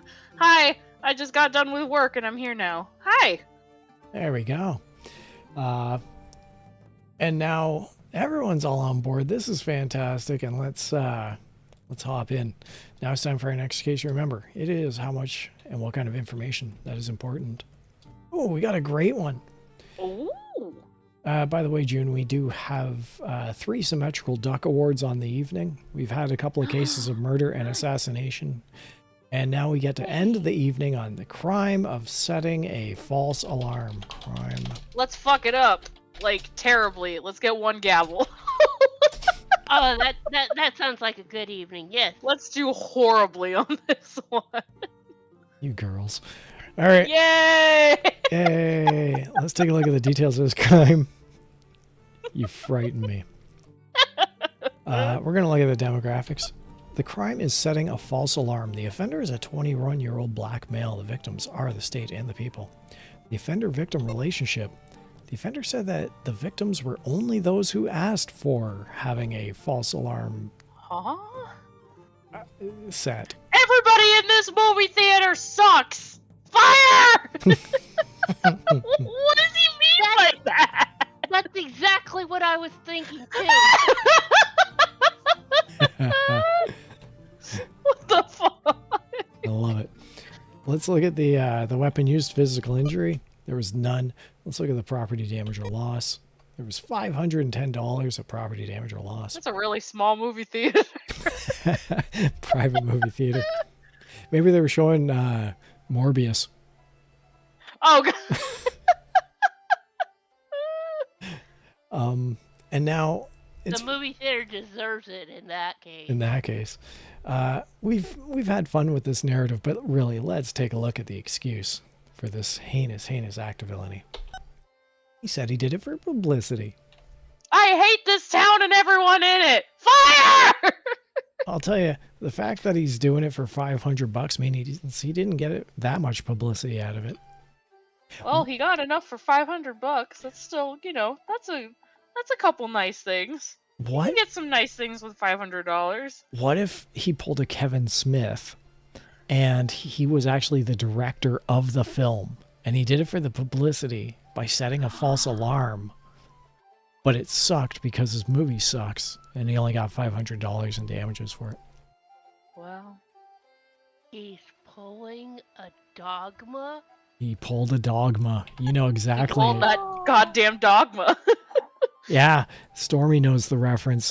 Kevin Smith actually did attend a protest for his movie Dogma. Oh. Yeah, so there. It was so funny. It's They even hilarious. interviewed him. Yeah. So there's all. So Dogma is about a loophole in the Catholic Church that would allow a couple of devils to get back in heaven. And I love that movie. fantastic movie. And It has Alan Rickman in it, right? That movie? absolutely, Yep. and Alanis Morissette. Yes, I love that movie. And prior to its release, and without having even seen it, there were many religious protesters standing outside its debut in New Jersey. And there were two really young men who were also there protesting.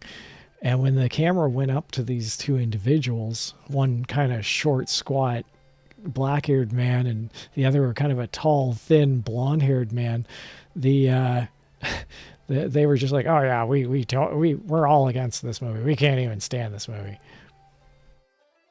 It was great. Stogie Boochies. It's fantastic. Why am I Gotta go not see that. surprised that it opened in New Jersey out of anywhere that it could have opened? Yeah, who knew that? Funny that. Okay, so let's get back to this case. Now that I've got my headcanon narrative. Crime is setting a false alarm. You know what? I'm just going to really quickly rip through the clipboard of justice here. The property damage or loss was $510. The offender said that the victims were only those who asked for it. There was no personal injury. The offender is 21 years old.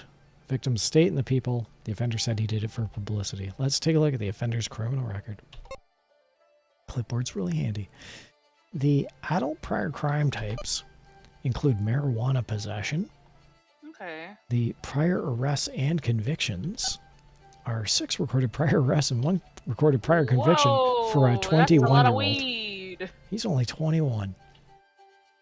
The fugitive status on the day of the crime is that Arizona wants him. Well, Well played, Stormy. Well played. Shall we look at the offender's reputation? Yes. The offender is a known racketeer. oh, that's no fun. It'd be fun if he was a known mouseketeer, but in this case, he's a racketeer, and that's not as much fun. That's not. Let's, Wait. Can we go back and get the juvenile because he's 21? Well, by all means, we can, yes. The offender's juvenile offenses include driving without a license. Shock, dismay, and horror is palpable. Driving without a license, being high as shit, setting a false alarm. This guy's a legend. He pulled the fire alarm. He did. This guy's a legend. Is that not the right thing for me to say? Sorry, that's so abhorrent. Guys, don't do that. That's There you so go. bad. There you go. You know, okay, no, that's for later.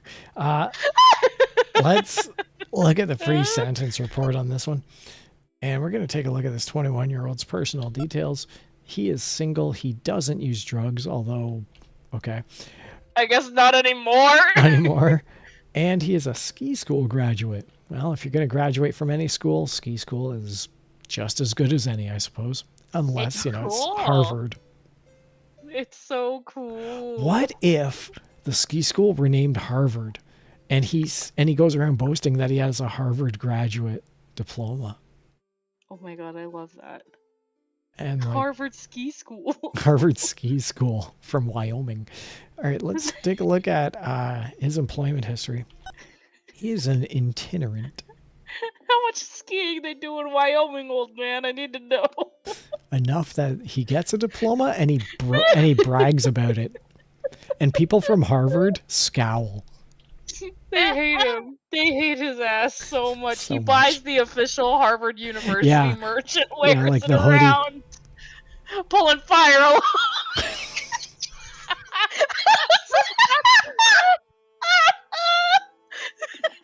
I love the narrative that we're building here. All right, let's take a look at the courtroom prosecution details on this. The defendant gave up his Confederates for pulling a false alarm. Okay. A TV reporter predicts that you, the player, will imprison the defendant. In prison. Do For TV $510? do TV reporters know about the judicial system and whether pulling a false alarm is federal crime? They just be saying words. It don't matter. Story at 11. Are either of you curious about the offender's upbringing or mental history? Upbringing. Yeah, I'd say upbringing. I'm going both because you wanted to fuck his shit up. We're Yep. gonna ruin this goddamn life. Look at translation. Chan didn't even know how to do. Oh, well. So the offender's upbringing. The offender's father admired a certain bad person, and the offender was raised in a hippie commune. How can you do both? Harvard. Wyoming, Harvard.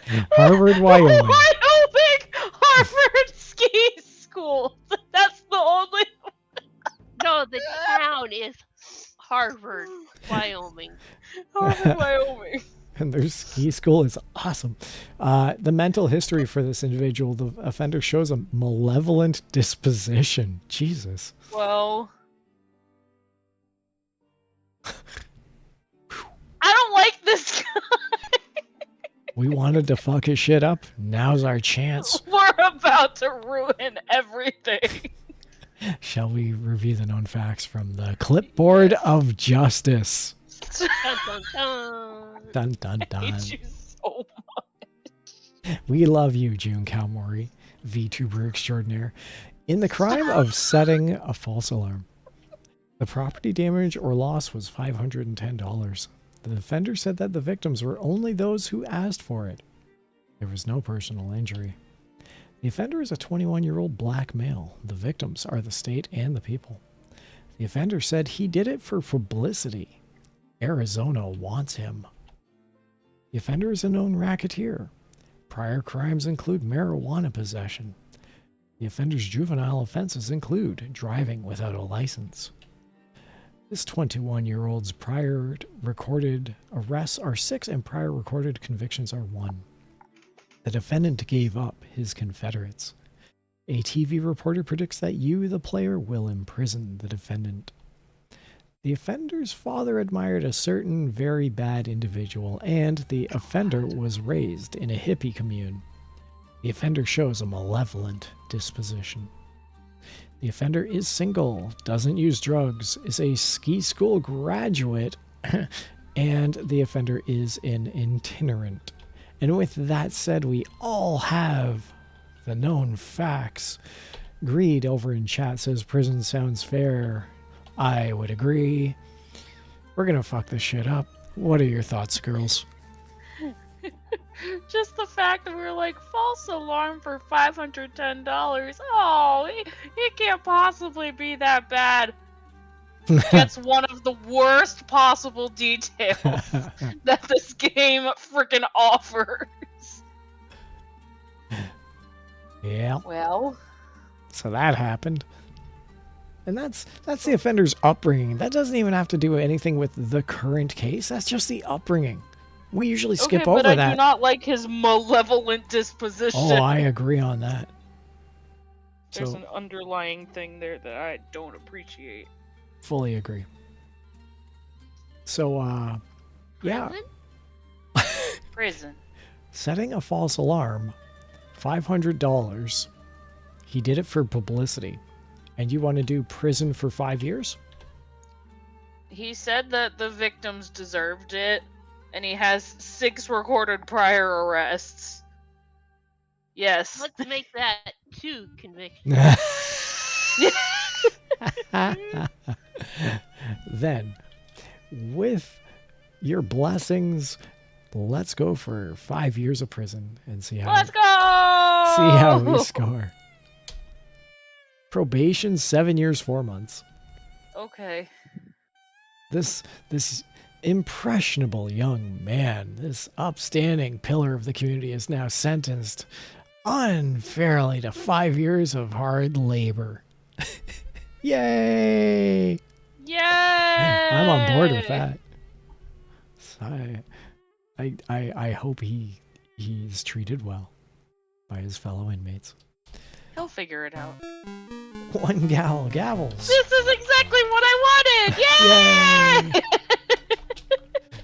Judicial IQ 67. Let's go.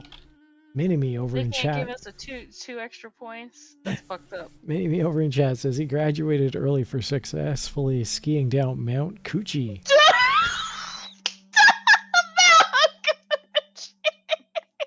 I forgot about Mount Coochie! That's brilliant. What a great throwback that is. You know, you couldn't have timed that any better. You couldn't have timed that any better if you tried. Mount Coochie. Thank you for that. That's wonderful. So, yeah, I think we're pretty much done with the cases tonight. We got 3 Symmetrical Duck Awards. We had some amazing cases. We had some amazing bailiffs. We had great participants in chat. Would both of you like to say some farewells as we wrap up the stream? Let's go. Do you want to go first? Yeah, let's go with Bailiff Stormy. Actually, no, you know what? No, we're not. What? Bailiff June, because Bailiff Stormy has been here since the start of the stream, so... Actually, no. Oh, so you want me to be the content machine, huh? I see how it is. Bailiff June, say your farewells. Thank you for showing up. Aren't you already sick of me? Why do you want me to talk more? Well, you're going to be doing it on Saturday night, I believe, so I'm just reciprocating. Oh, fuck, I forgot.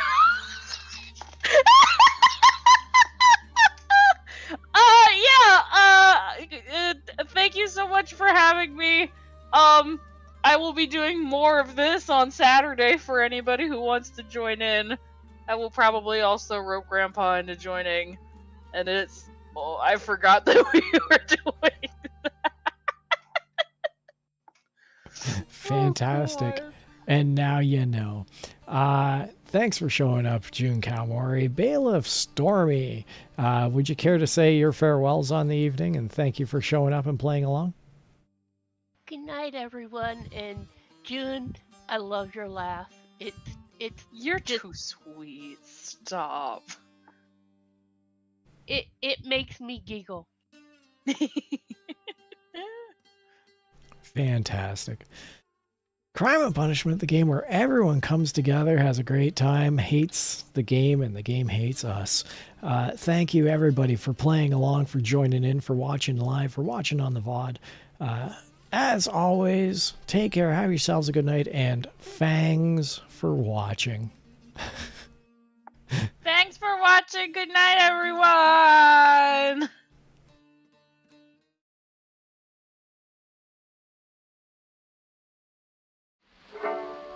Hello, Hello, folks. You know, I've been picking and trying to pick up banjos for 40 years or more.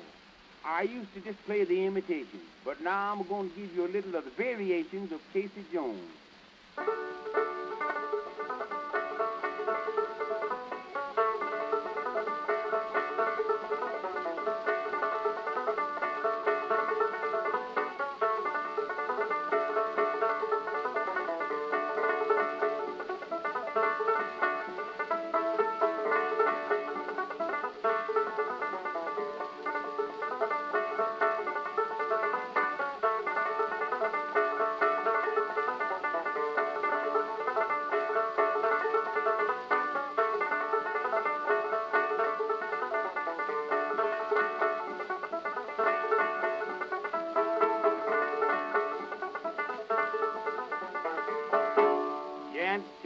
Man. Now, folks, I'm going to give you a little of Old Dan Tucker, containing more heterogeneous constant policy, double flavor, and unknown quality than usual.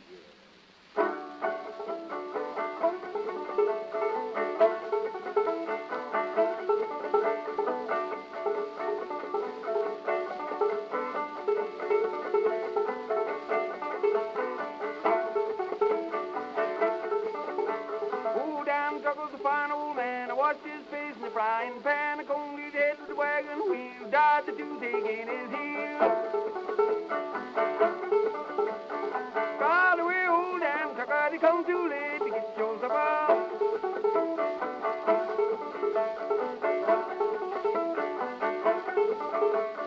Tucker was a hard-ridden sinner, never said grace over his dinner. The old hog squealed, the pig did squall, him old hog with tail and all. By the way, old Dan Tucker, he come too late to get your supper.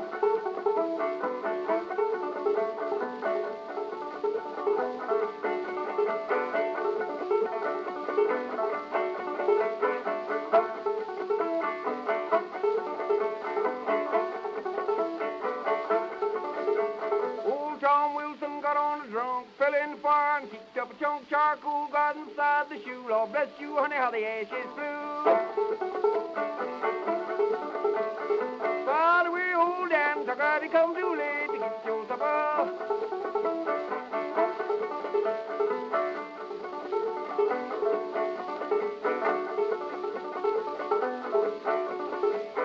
Here's the booze and Choctaw cider, lemon extract and old Budweiser. Horse said it's bitter than the doctor's tonic. The good book said a little good for the stomach.